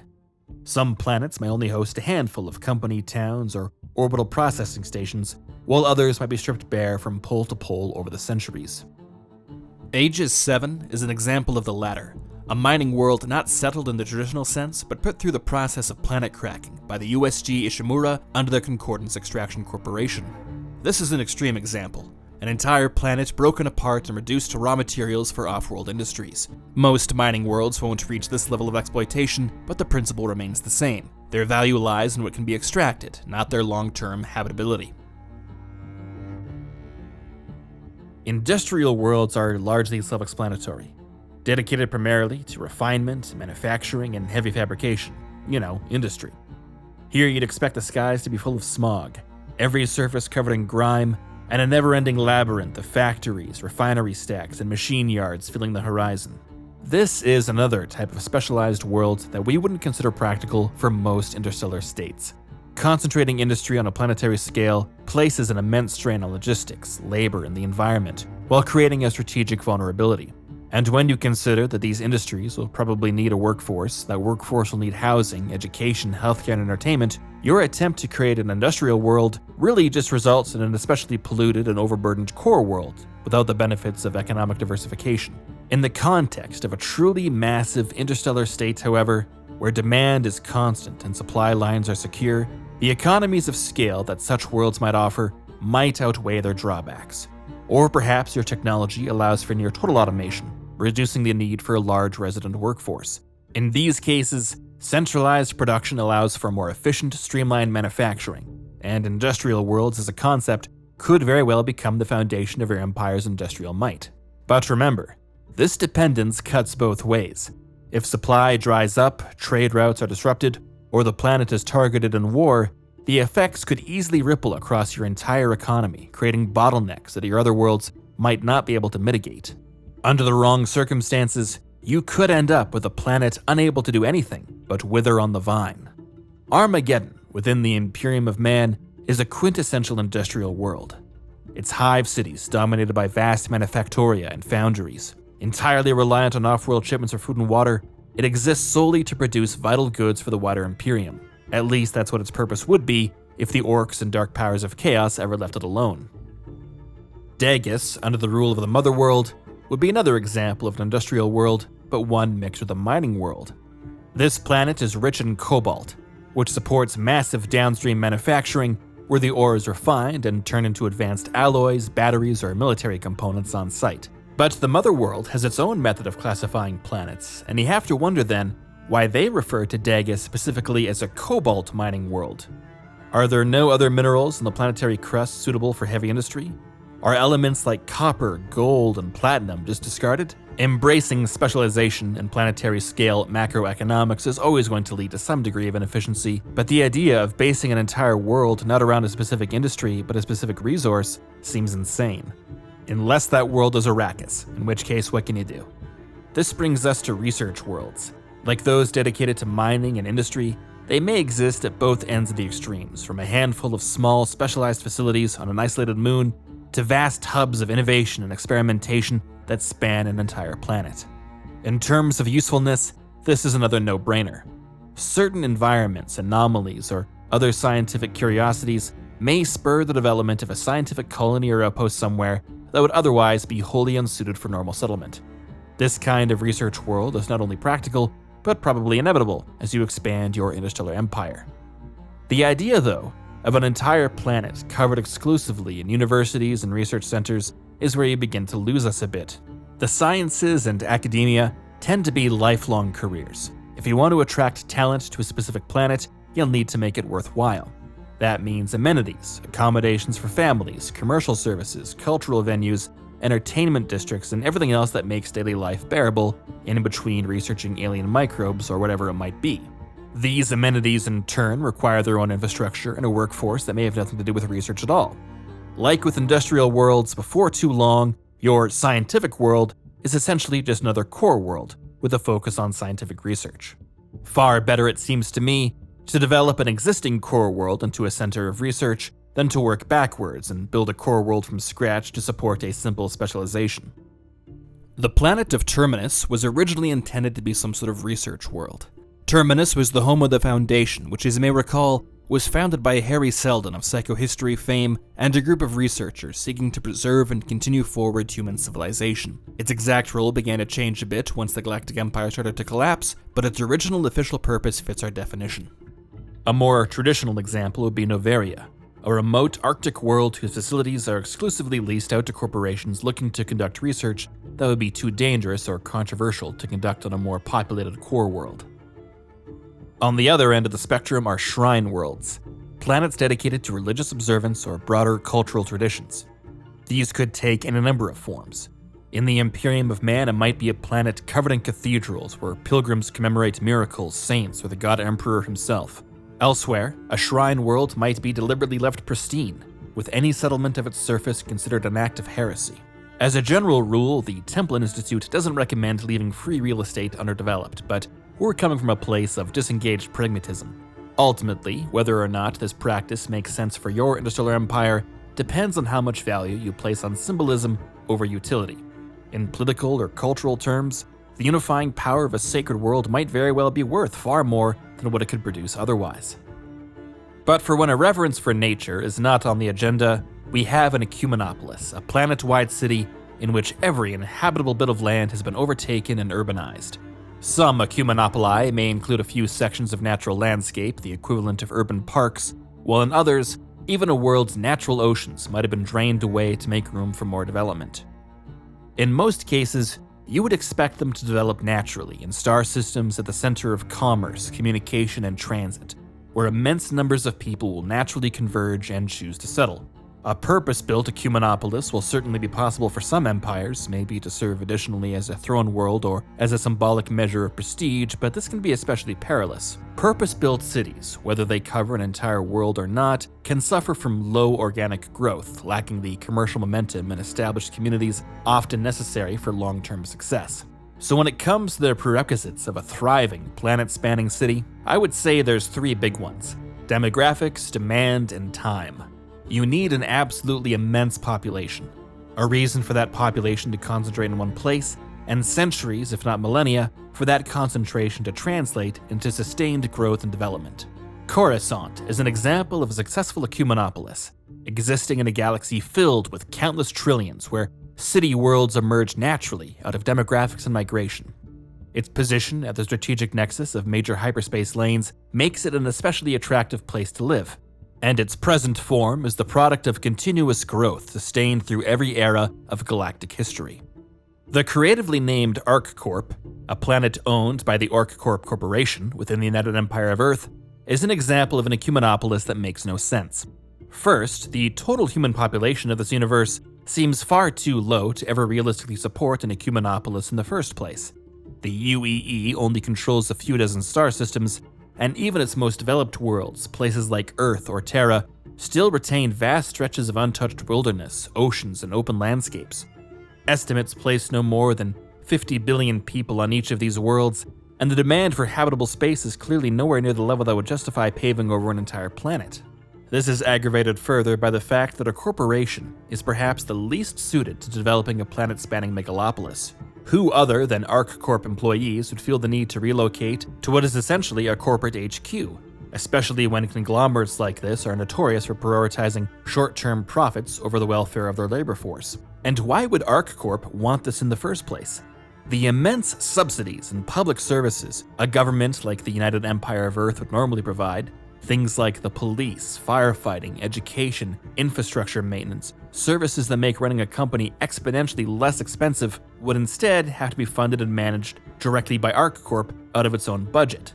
This is so wholly short-sighted and self-defeating on so many levels that it becomes impossible to see the planet of ArcCorp as anything other than a hollow vanity project developed by the dumbest people alive. That this entire planet was supposedly colonized and settled not over millennia or centuries, but just 80 years, adds insult to injury and makes this entire reality difficult to take seriously, not that the Templin Institute ever has. Yet there's plenty of people who disagree with me, and they might want to throw me on a prison world. They're next up on our list and relatively self-explanatory, dedicated to the incarceration and exile of prisoners. Conditions may vary from being strictly controlled high-security complexes to brutal, lawless frontiers where survival itself becomes a part of the punishment. In these latter cases, you'd expect planets to be chosen deliberately for their hostile environments. Prison planets are another concept that the Templin Institute finds it difficult to recommend. Escapes from maximum security prisons are already so incredibly rare that it doesn't seem really necessary to send inmates to some of the most remote or extreme environments imaginable. If anything, placing a prison on a remote world might make it more vulnerable to outside-assisted escape attempts.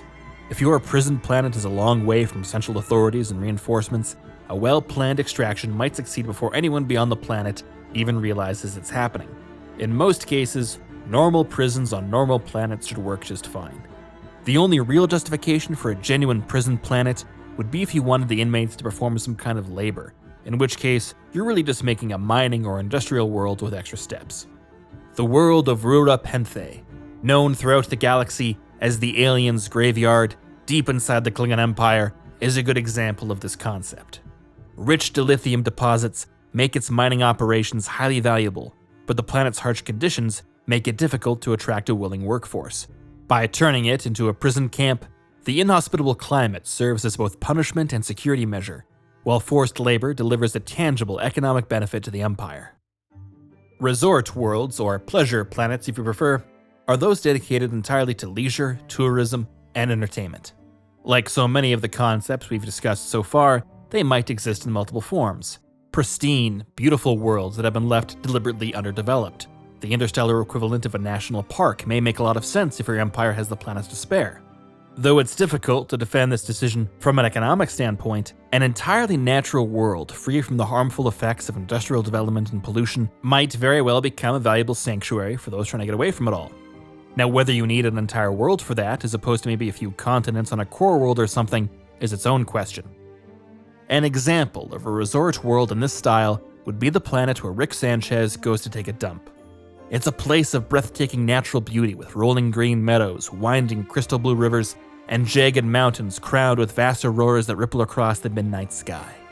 No development is permitted aside from a single toilet and the support apparatus it requires to function. Now, this is mostly the result of one man's buried psychological need to project at all times control over a chaotic universe that later degenerates into a self-imposed isolation, and not the policy of an interstellar empire, but it's still a good example. The other version of the resort world concept would be a planet covered in city-sized theme parks, casinos, luxury hotels, and every imaginable form of entertainment. Space Vegas, if you will. And if you can forgive the repetition, what you'd be creating if you went down this route would probably just be another core world with an emphasis on entertainment. Even Las Vegas has businesses and industries and people not involved in the entertainment industry. An example of this type of resort world would be Komara, Dark City of the Drukhari.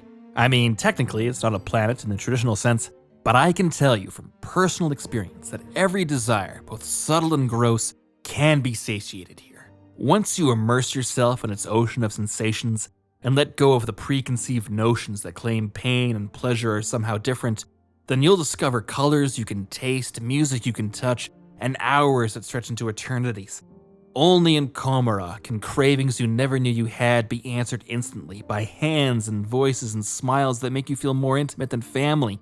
You can drink until the concept of thirst is meaningless, be caressed until you forget where your body ends, and be shown delights so layered, wondrous, vile, and obscene that they leave you desperate for it all to end and yet terrified that it might. I can't recommend it enough. Use the offer code Templin for free entry into the arenas of the witch cults, and don't forget to mention that the Templin Institute sent you. If that's not really your thing, another example of this kind of resort world would be Contraxia, a place where ravagers and folks from all across the galaxy, the one with Iron Man and Thor, you know, that galaxy, can go and let off some steam. It's fine, but you'll see most of it over a weekend. It's a 2-day town, as they say.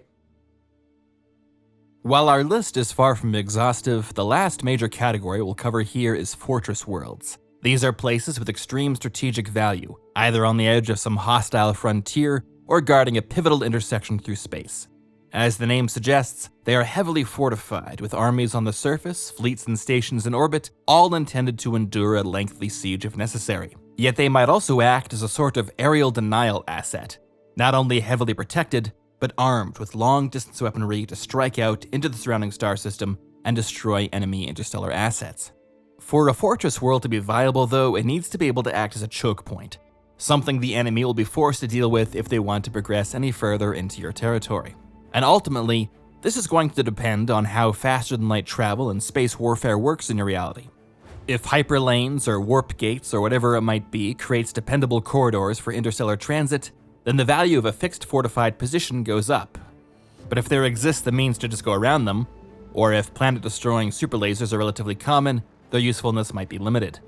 Perhaps the most famous fortress world of all was Cadia Prime, the Imperium of man's first line of defense against the forces of chaos that would periodically flood out of the Eye of Terror, a dangerous warp anomaly. Because of Cadia's position at the mouth of this anomaly, within a relatively calm pathway of space known as the Gate, Chaos forces looking to push deeper into the Imperium would either need to face the defenses at Cadia, or take their chances in the destructive warp energies that surround it. And though Cadia would ultimately fall, the staggering attrition inflicted upon its conquerors achieved in the end its ultimate purpose, delaying and exhausting the enemy so thoroughly so as to allow the Imperium the chance to recover. A boring and lame example of a fortress world would be Reach, specifically the one from the Silver Timeline. Reach is supposed to be the important headquarters for major institutions of the UNSC military, an organization that, unlike the bloated and ancient Imperium, is modern, efficient, and capable. Or at least it's supposed to be. The Silver Timeline portrays Reach as a giant anachronism, a city surrounded by walls with turrets on them that would have been useless in the 19th century, let alone the 26th. The planet's defenders don't seem to have any other assets in the star system, or even a general awareness of what's going on.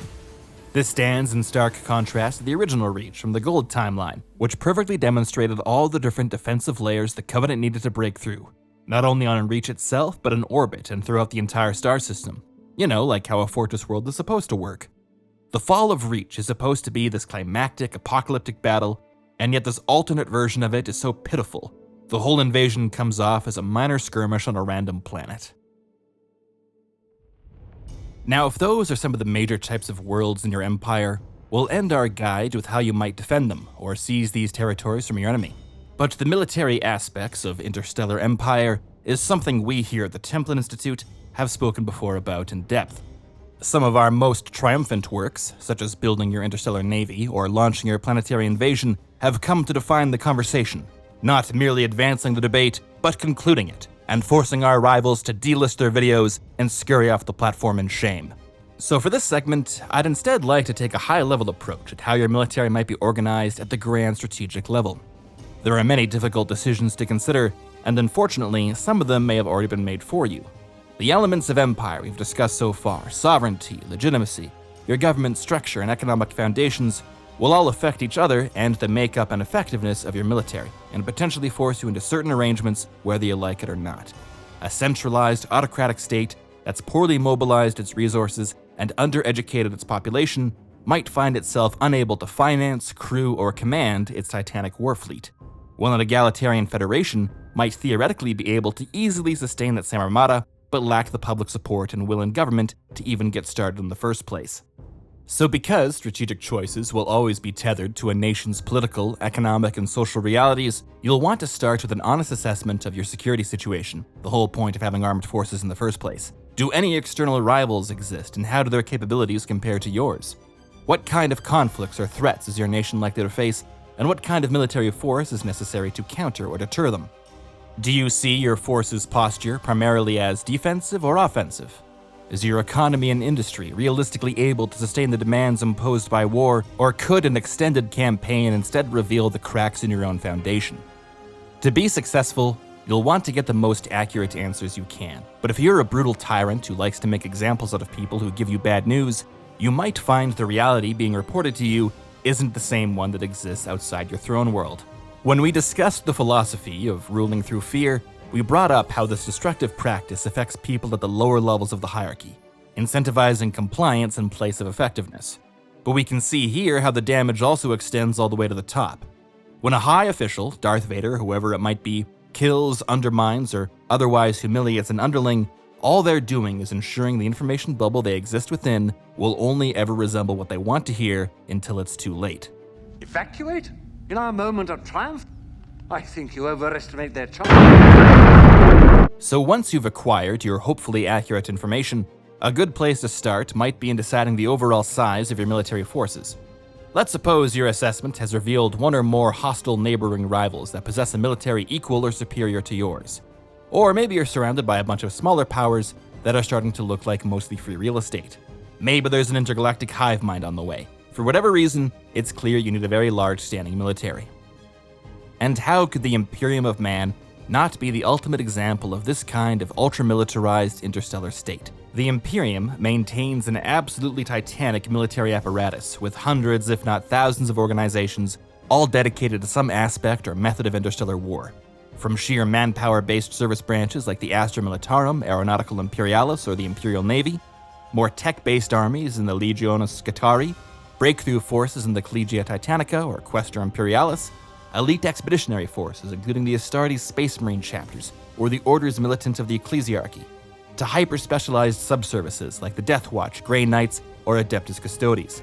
The Imperium has taken a look at their security situation and adopted a strategic doctrine of total war first proposed by warrior musicians of Old Albia in the second millennium of man. If you can see, the numbers all go to 11. Look, right across the board. 11, 11, and most of 11, and then amps go up to 10. Exactly. Does that mean it's louder? Is it any louder? Well, it's one louder, isn't it? A less psychotic extreme would be the Helghast nation, which, with the goal of invading its neighboring world of Vetka, had militarized its own society and built up an enormous army and navy. Its grand strategic doctrine was based on achieving efficiency across a spectrum of theaters, lacking the sheer number of military service branches seen in the Imperium, but also far better able to coordinate and utilize them and their available assets. Until it blew up. If your empire gets a bit luckier though and is surrounded by friendlier states, or if it exists within a larger international system and maybe has a mixture of enemies and allies, you might not need such a large standing army and navy. The threat of war and invasion might still exist, but you'll be able to rely on strategic partners and allies collectively shouldering the burden of military expenses while also reducing them through the proliferation of knowledge, designs, or equipment. NATO members in this reality make for a perfect example of collective security in action. But for an interstellar version, I think we should look to Starfleet Command. The Federation gets a lot of criticism for Starfleet either failing to perform like a former military institution or for acting too much like one. It places classrooms full of children and every conceivable type of science lab and amenity on its starships, not exactly a sound military choice, yet those same ships feature advanced weapons technology, conduct covert operations, and together with a network of fixed fortified positions like Deep Space Nine, maintains the free navigation of the stars and the open flow of goods and people across not only its territories, but large swaths of the Alpha and Beta quadrants. And in the event of war, you'd better believe those kindergarten-equipped Galaxy-class explorers will be blasting their way through Cardassian squadrons and going toe-to-toe with Dominion dreadnoughts crewed by battle-hardened Jem'Hadar. Now, you can criticize Starfleet either way on this, but you can't deny that one reason they're able to get away with it is because the Federation's security policy relies on treaties and partnerships rather than brute military force. One of the most effective ways to destroy your enemies, after all, is to turn them into your friends, and in that regard, the Federation can accomplish with the stroke of a pen what entire fleets, armies, and decades of warfare might never achieve on the battlefield. Starfleet exists within a tricky situation. It has traditional rivals like the Romulans or Cardassians who can vacillate between allies of convenience and hostile competitors, as well as existential threats like the Borg Collective that exist completely outside the traditional structure of security and deterrence. In this environment, the ultimate achievement of Federation diplomacy, therefore, is the alliance with the Klingon Empire, which in an instant expanded the reach and alleviated the astropolitical burdens on each power and produced a multitude of new capabilities that a sheer military buildup could never offer. I expected more from you than an idle threat, Picard. Then you shall have it. Mr. Worf. Aye, sir.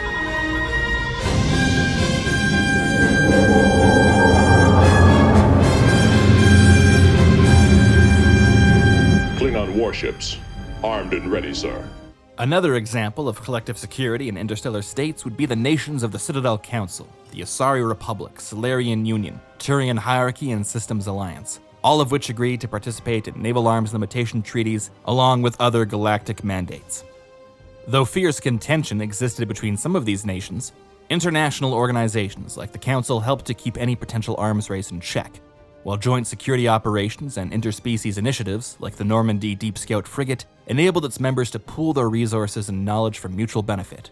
Armies and fleets were still maintained, but they were smaller and more effective than they otherwise might have been. This, however, proved near disastrous. Those responsible for developing military policy and grand strategy in this galaxy made the best choices they could with the information they had, but were ignorant about a powerful existential threat because it operated on a cycle measured in millions of years. Ah yes, Reapers.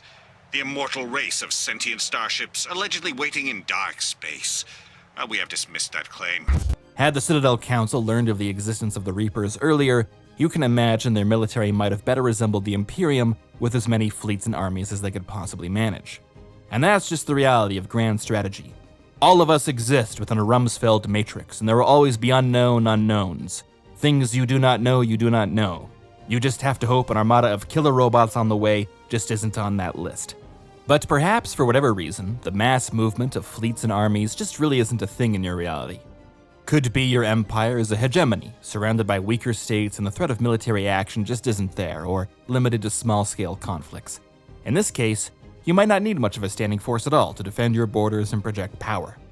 The Union of Allied Planets, following its victory over the Independents during the Unification War, was in a relatively safe security environment. Without any external enemies left to fight, military forces could be disbanded, with just a few light garrisons to keep the peace on conquered worlds. Not enough of a force to actually deter local pirates, of course, or make anyone's lives more secure, but just enough to annoy the local populace. When unexpectedly confronted again with a near-equal opponent, the Alliance is at first understandably overwhelmed. Sir? Target the Reapers. Target the Reapers. Target everyone. Somebody fire! But maybe the very nature of interstellar travel in a universe has created circumstances where total warfare is no longer feasible or practiced. Perhaps the void between the stars is just too vast, economically unfeasible to travel, culturally unthinkable, or technologically impossible. In this environment, war might still be pursued through other means, but with smaller, exceedingly elite forces more effective or economical than tens of millions of soldiers and crewmen. House Atreides, all the great houses of the Landsraad, even the Imperial Sardaukar follow this method of warfare and consequently operate much smaller forces compared to our own reality's modern standards. Space travel across the galaxy imposes an immense economic burden on even the most powerful houses, making every additional gram of weight delivered to a distant world a sizable investment. The unfortunate combination of lass weapons and shields, meanwhile, have nullified the effectiveness of firearms and made individual martial prowess the ultimate deciding factor. In this environment, the houses are incentivized to send as small a force as possible when conducting an interstellar action of any kind, and instead ensure that every soldier is perfectly trained and equipped. Immense amounts of resources are still being poured into the military-industrial complexes of the great houses, maybe even to a comparable degree to the Imperium of Man. But the result of all that effort is far more concentrated. Untold billions toiling away so that an extra water bottle can transit across the galaxy. These are just some of the strategic environments in which your nation may exist, and there are, of course, a multitude of others and situations that are far more complex. Geopolitical relationships can take a variety of forms as technology assists or disrupts them. But your nation's security is going to be determined only in part by any external powers that may exist. Traditionally, the biggest threat to your rule are those you would presume to lead. You know, the people. This is where questions concerning legitimacy may come back to bite you. If you ignored Barbie and your political authority derives from the threat of force, you'll need to make sure that force is always available to suppress internal dissent. But if the threat of revolution grows powerful enough beyond what police or security agencies can handle, they'll need more resources, and that can only come at the expense of something else. And remember, every dollar and bit of manpower spent against your own people is not only a great way to damage the morale of everyone involved, but also represents resources no longer available to deal with any external threats that might exist. It could be that your biggest rival doesn't even need to invade you, they can just sit around and wait for you to collapse.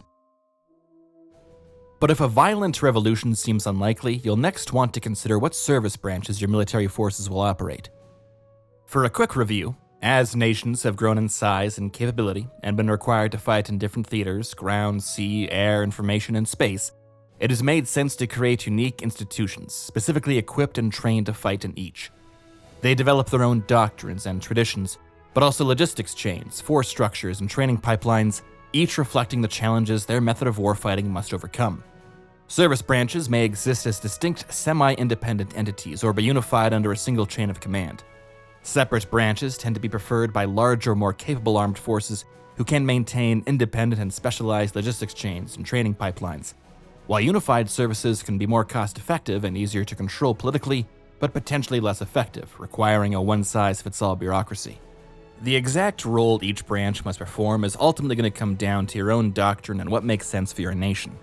Maybe you'll want to focus on one theater at the expense of others and fund your services accordingly. It might be you don't even need certain capabilities or can consolidate them under an existing branch or create an all-new one. And technology, as ever, will be a major deciding factor. Your forces might consist of waves of capital ships, armies, and strategic weapons, or a single hyperdense droplet designed to ram through fuel cells. So we'll start with everyone's favorite, the Space Force, or Interstellar Navy, the branch most responsible for fighting across the vast gulf of space. If your civilization can teleport whatever it wants between star systems, you may not need one of these. But for everyone else concerned with securing interstellar transit lanes, the need for such a force is paramount. Navies safeguard your economy, colonies, and territories. They can protect access into distant markets or project power on those you'd wish to influence. As an instrument of the state, it is natural to assume that the Interstellar Navy will be among the most visible branches of your military, acting as both a deterrent against hostile powers and as a symbol of your empire's reach. The Systems Alliance Navy is a classic example. It operates fleets of capital ships, escorts, and logistics craft, all stationed throughout a variety of installations spread across Alliance space. As we discussed, it's been integrated into Allied command frameworks and might be involved in anything from invading entire star systems to enforcing Citadel Council security frameworks in the disputed terminus systems. The United States Air Force is another example of an interstellar navy, although perhaps a bit more confusing. As part of the Stargate program, the USAF eventually came to command a fleet of starships, deploying them in actions against the Goa'uld and Ori. Why exactly the Air Force was in charge of the Stargate program has always been a bit of a mystery to me. If the job of SG teams across the galaxy was to launch satellites into orbit and do other high-tech aerospace stuff, it might have been a good choice. Initially, however, their missions were overwhelmingly light infantry-oriented, something better suited to units within the Army or the Marine Corps. And then later, Stargate Command increasingly relied on warship captains in command of large crews, the traditional domain of the US Navy. Had the Templin Institute been in charge, we would have argued for some kind of joint command, bringing in specialists from every branch depending on the situation. Rather than operating their own starships or sending P-90-equipped teams across the galaxy, an independent aerospace branch is likely to fulfill a rather niche role in any interstellar empire. First and foremost, they defend your airspace, just as they do in our own modern reality. But depending on the technology available, it's likely that this bubble of protection could extend further and further into orbit and outward into interstellar space. In addition to any terrestrial facilities, Aerospace Forces might operate networks of satellites, orbital defense platforms, and entire space stations. If the concept of a starfighter is a viable option, that an aerospace branch might operate both planetary and space-based squadrons. These assets could be positioned for rapid response within expected transit corridors, intercepting threats from a network of local bases before any navy could theoretically reposition its heavier assets. I see them as serving as a kind of tether between the ground and interstellar forces, guarding orbital infrastructure, maintaining strategic early warning networks, and acting as the first line of defense when an enemy fleet appears on the edge of a star system. When we discussed Fortress Worlds, we said that the fall of Reach in the Silver Timeline came off as rather small-scale and anticlimactic. There's many reasons for this, of course, but I think in part it's because the vast military apparatus of the UNSC is just missing. In its place, there's a few soldiers with rifles on the ground, maybe a few pelicans in the air. In the original timeline, the UNSC Air Force was a major part of this battle, intercepting Covenant assets not only on Reach itself, but all throughout the system. They provided a strategic and tactical airlift capability, helping to redeploy Army assets on the ground and aiding the UNSC Navy in orbit. They helped maintain satellite connections for as long as possible, enabling battlespace management, integrated orbital missile defense, and electronic warfare. Air Force squadrons performed counter-insertions into Covenant capital ships and ground territories, conducted strikes alongside Navy assets, and protected the evacuation corridors that helped millions get out in time. The fall of Reach is a perfect example of how even in defeat, this kind of service branch can excel. But aerospace forces also have potential on the offensive. Interstellar warfare is often compared to the island-topping campaigns of the Second World War, where the use of air power proved to be a decisive factor. So long as it's cheaper to build a dirt airstrip on a crappy moon somewhere compared to an interstellar fleet carrier, the role of an aerospace branch is obvious. In any invasion, aerospace forces could help to form the tip of the spear, softening orbital defenses, contesting local superiority, and eventually helping to suppress threats on the ground. From bases in orbit or on planets elsewhere in the system, they could deploy armadas of strategic bombers, long-range strike craft, and unmanned drones or other assets designed to degrade the enemy's command and control, logistics, and economic or industrial strength. Once orbital and atmospheric dominance is established, these same forces could shift towards close support or strategic bombing, providing direct firepower in coordination with any landing forces. A version of an offensive aerospace campaign seems to have been conducted by the Imperial Starfighter Corps during the Great Purge of Mandalore. Wings of strategic bombers conducted sorties over that world's major cities, the primary vector by which the local population was exterminated. The Corps is a component service of the Imperial Navy, but in other respects most resembles the type of aerospace forces we've been discussing. Last of the big three is the granddaddy of them all. The grunts, the dog faces, PBI, dirt divers, snake eaters, cannon catchers, and ground pounders. An army is one of humanity's oldest inventions and among the best, so chances are you don't need me to explain the basic concept. In an interstellar empire, they would perform the same basic task assigned to armies in every era, defending your territory from an invasion and seizing the territory of your enemy. No need to reinvent the wheel on this one. Granted, there have been plenty of discussions on whether armies are even necessary in an age when starships can claim the ultimate high ground, and some have even argued that planetary invasions and sustained terrestrial warfare will never happen. These people are wrong, and this was among the many claims thoroughly discredited in our aforementioned transcendent work, Launching Your Planetary Invasion. Our main points in that discussion is that even if tactics like orbital bombardment are effective, an army can provide flexibility and unique capabilities, a vital tool in escalation management that simple firepower can't replace. An example of an interstellar army would be the Astra Militarum of the Imperium of Man, known to us veterans as the Imperial Guard. But they make for a particularly good example of showing how military service branches might evolve and expand in a hyper-militarized state. We mentioned at the top how the Imperium has all these different institutions that make up its total military power, but each of those institutions themselves is made up of numerous smaller organizations. Imperial nomenclature is all over the place, but we would call these major commands service components or sub-branches. What kind of sub-branches might exist within your military structure will ultimately come down to your own unique situation.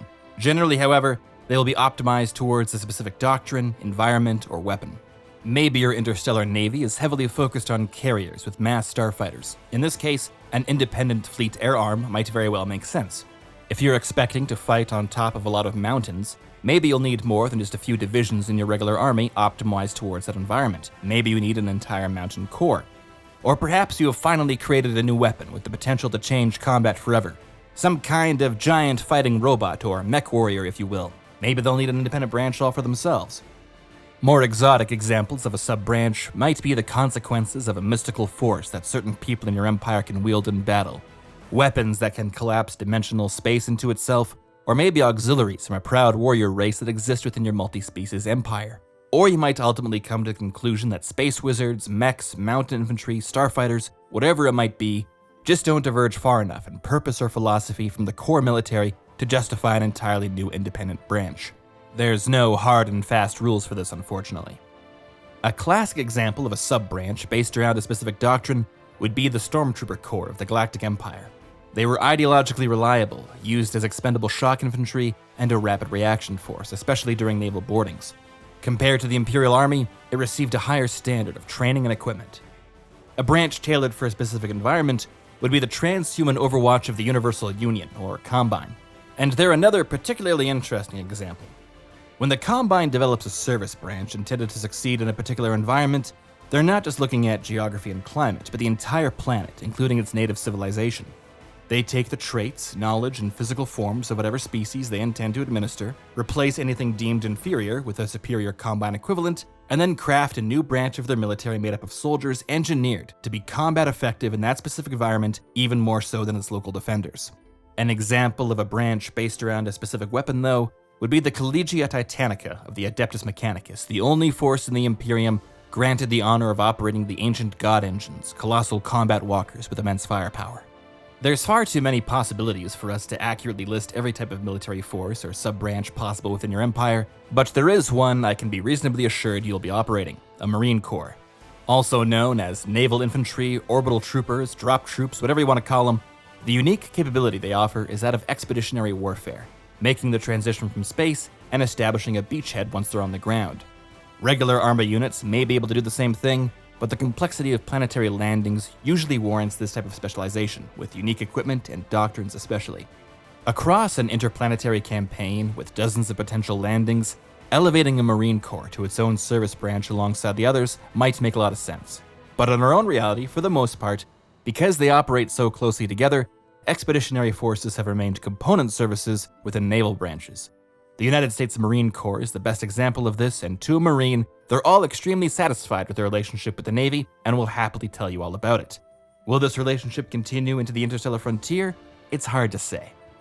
An example of a Marine Corps would be the mobile infantry of the Terran Federation, although in this instance, it does appear they've replaced a conventional army entirely. A more traditional example would be the UNSC Marine Corps. Like their counterparts in the mobile infantry, they're at the spearhead of planetary invasions and boarding actions, yet they also operate alongside an army with heavier equipment and greater manpower. Finally, you might be tempted to create some kind of personal guard, a force that's maybe a separate branch of the military, but probably a totally distinct institution altogether, loyal only to you. And it doesn't need to be a literal guard that stays at your side at all times. It's really any kind of paramilitary force that you have direct control over. The sort of thing you'd want to use for operations deemed too politically sensitive for the regular military. Maybe the sorts of activities the average member of the rank and file, the less politically reliable, might have a problem with. The danger here is that creating parallel institutions leads to rivalries and the overall degradation of your military hierarchy. As we discussed in our section on authoritarian governments and ruling through fear, this can express itself in a multitude of ways, but will probably result in rebel spies faking their way into your most secure installations, so whether it's worth it will be up to your personal discretion. An example of a personal guard would be the Inquisitorius under Darth Vader. As Vader was hardly in need of a literal bodyguard, his agents were instead tasked with tracking down the members of the Jedi that survived the purge of their order or intervening discreetly in situations of personal interest. But these kinds of semi-official paramilitary forces tend to be more prevalent in authoritarian regimes and often need to compete with one another to secure political favor. So a good second example from the same reality and same empire is the Royal Guard in service to Emperor Palpatine. While nominally responsible for the protection of the Emperor's outwardly frail persona, their duties were far more encompassing, with entire squadrons of Royal Guard starfighters and other vessels projecting his will across the galaxy. And if you can excuse one last side note, I'd like to address all the people who get pissed off when the term Navy is used instead of Space Forces, Air Force instead of Space Rangers, or whatever your preferred nomenclature might be. I'm not saying there's a right or wrong answer to this, but there is one lesson to consider when it comes to what's in a name.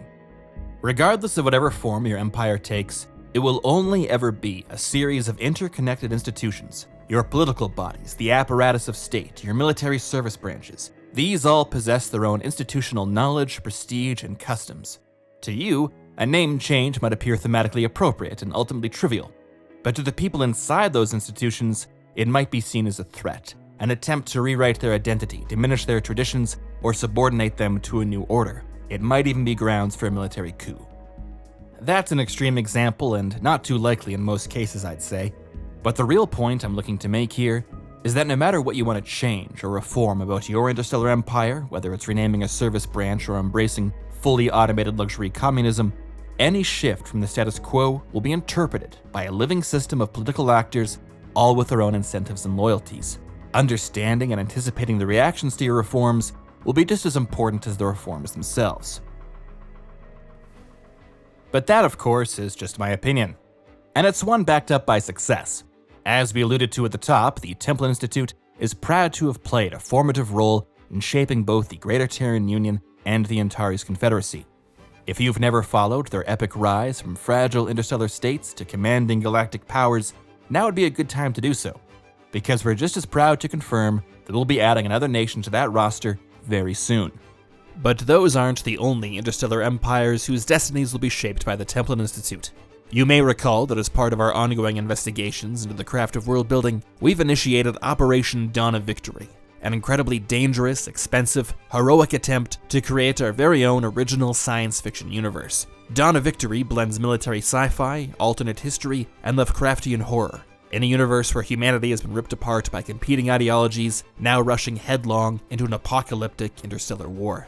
We here at the Templin Institute are great admirers and devoted scholars of so many alternate worlds, the war between the UNSC and the Covenant, the vast apparatus of the Imperium of Man, the terrors that await in the Gulf of Space. These have all deeply inspired us, and our highest aspiration in Dawn of Victory is to contribute something that might one day be held alongside the multitude of realities, empires, and ideas we've discussed over the course of this video.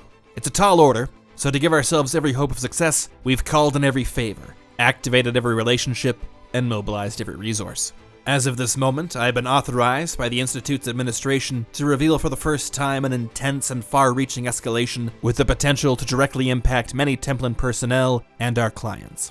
For over 2 years, the Templin Institute has been assembling in secret a team of artists, designers, and creators with the goal of bringing Dawn of Victory to life.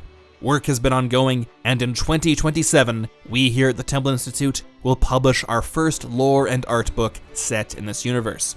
To follow along with our progress, you'll find the necessary information in the video description. So in conclusion, whether you're acting on behalf of a civilization that has only recently achieved faster-than-light travel, the victorious tyrant in a long and brutal struggle across a galaxy overrun with magic and demons, or just an everyday president, autarch, king, high marshal, or god emperor, I hope you found this guide useful. If not, please note that refunds cannot be issued to viewers who have watched past the introduction. But if you feel we've missed something important, I can't help but agree. The concept of empire is vast, and there is so much we have yet to touch on. What about those interstellar civilizations that don't conform to our ideas of sovereignty? Nomadic fleets, or hive minds, or megacorps, or the countless other concepts we didn't get to? What about megastructures, superweapons, and other fantastical technologies? There's still plenty left to discuss, but only one institution multiversally accredited to do so at the professional level. And the good news is, you're already there.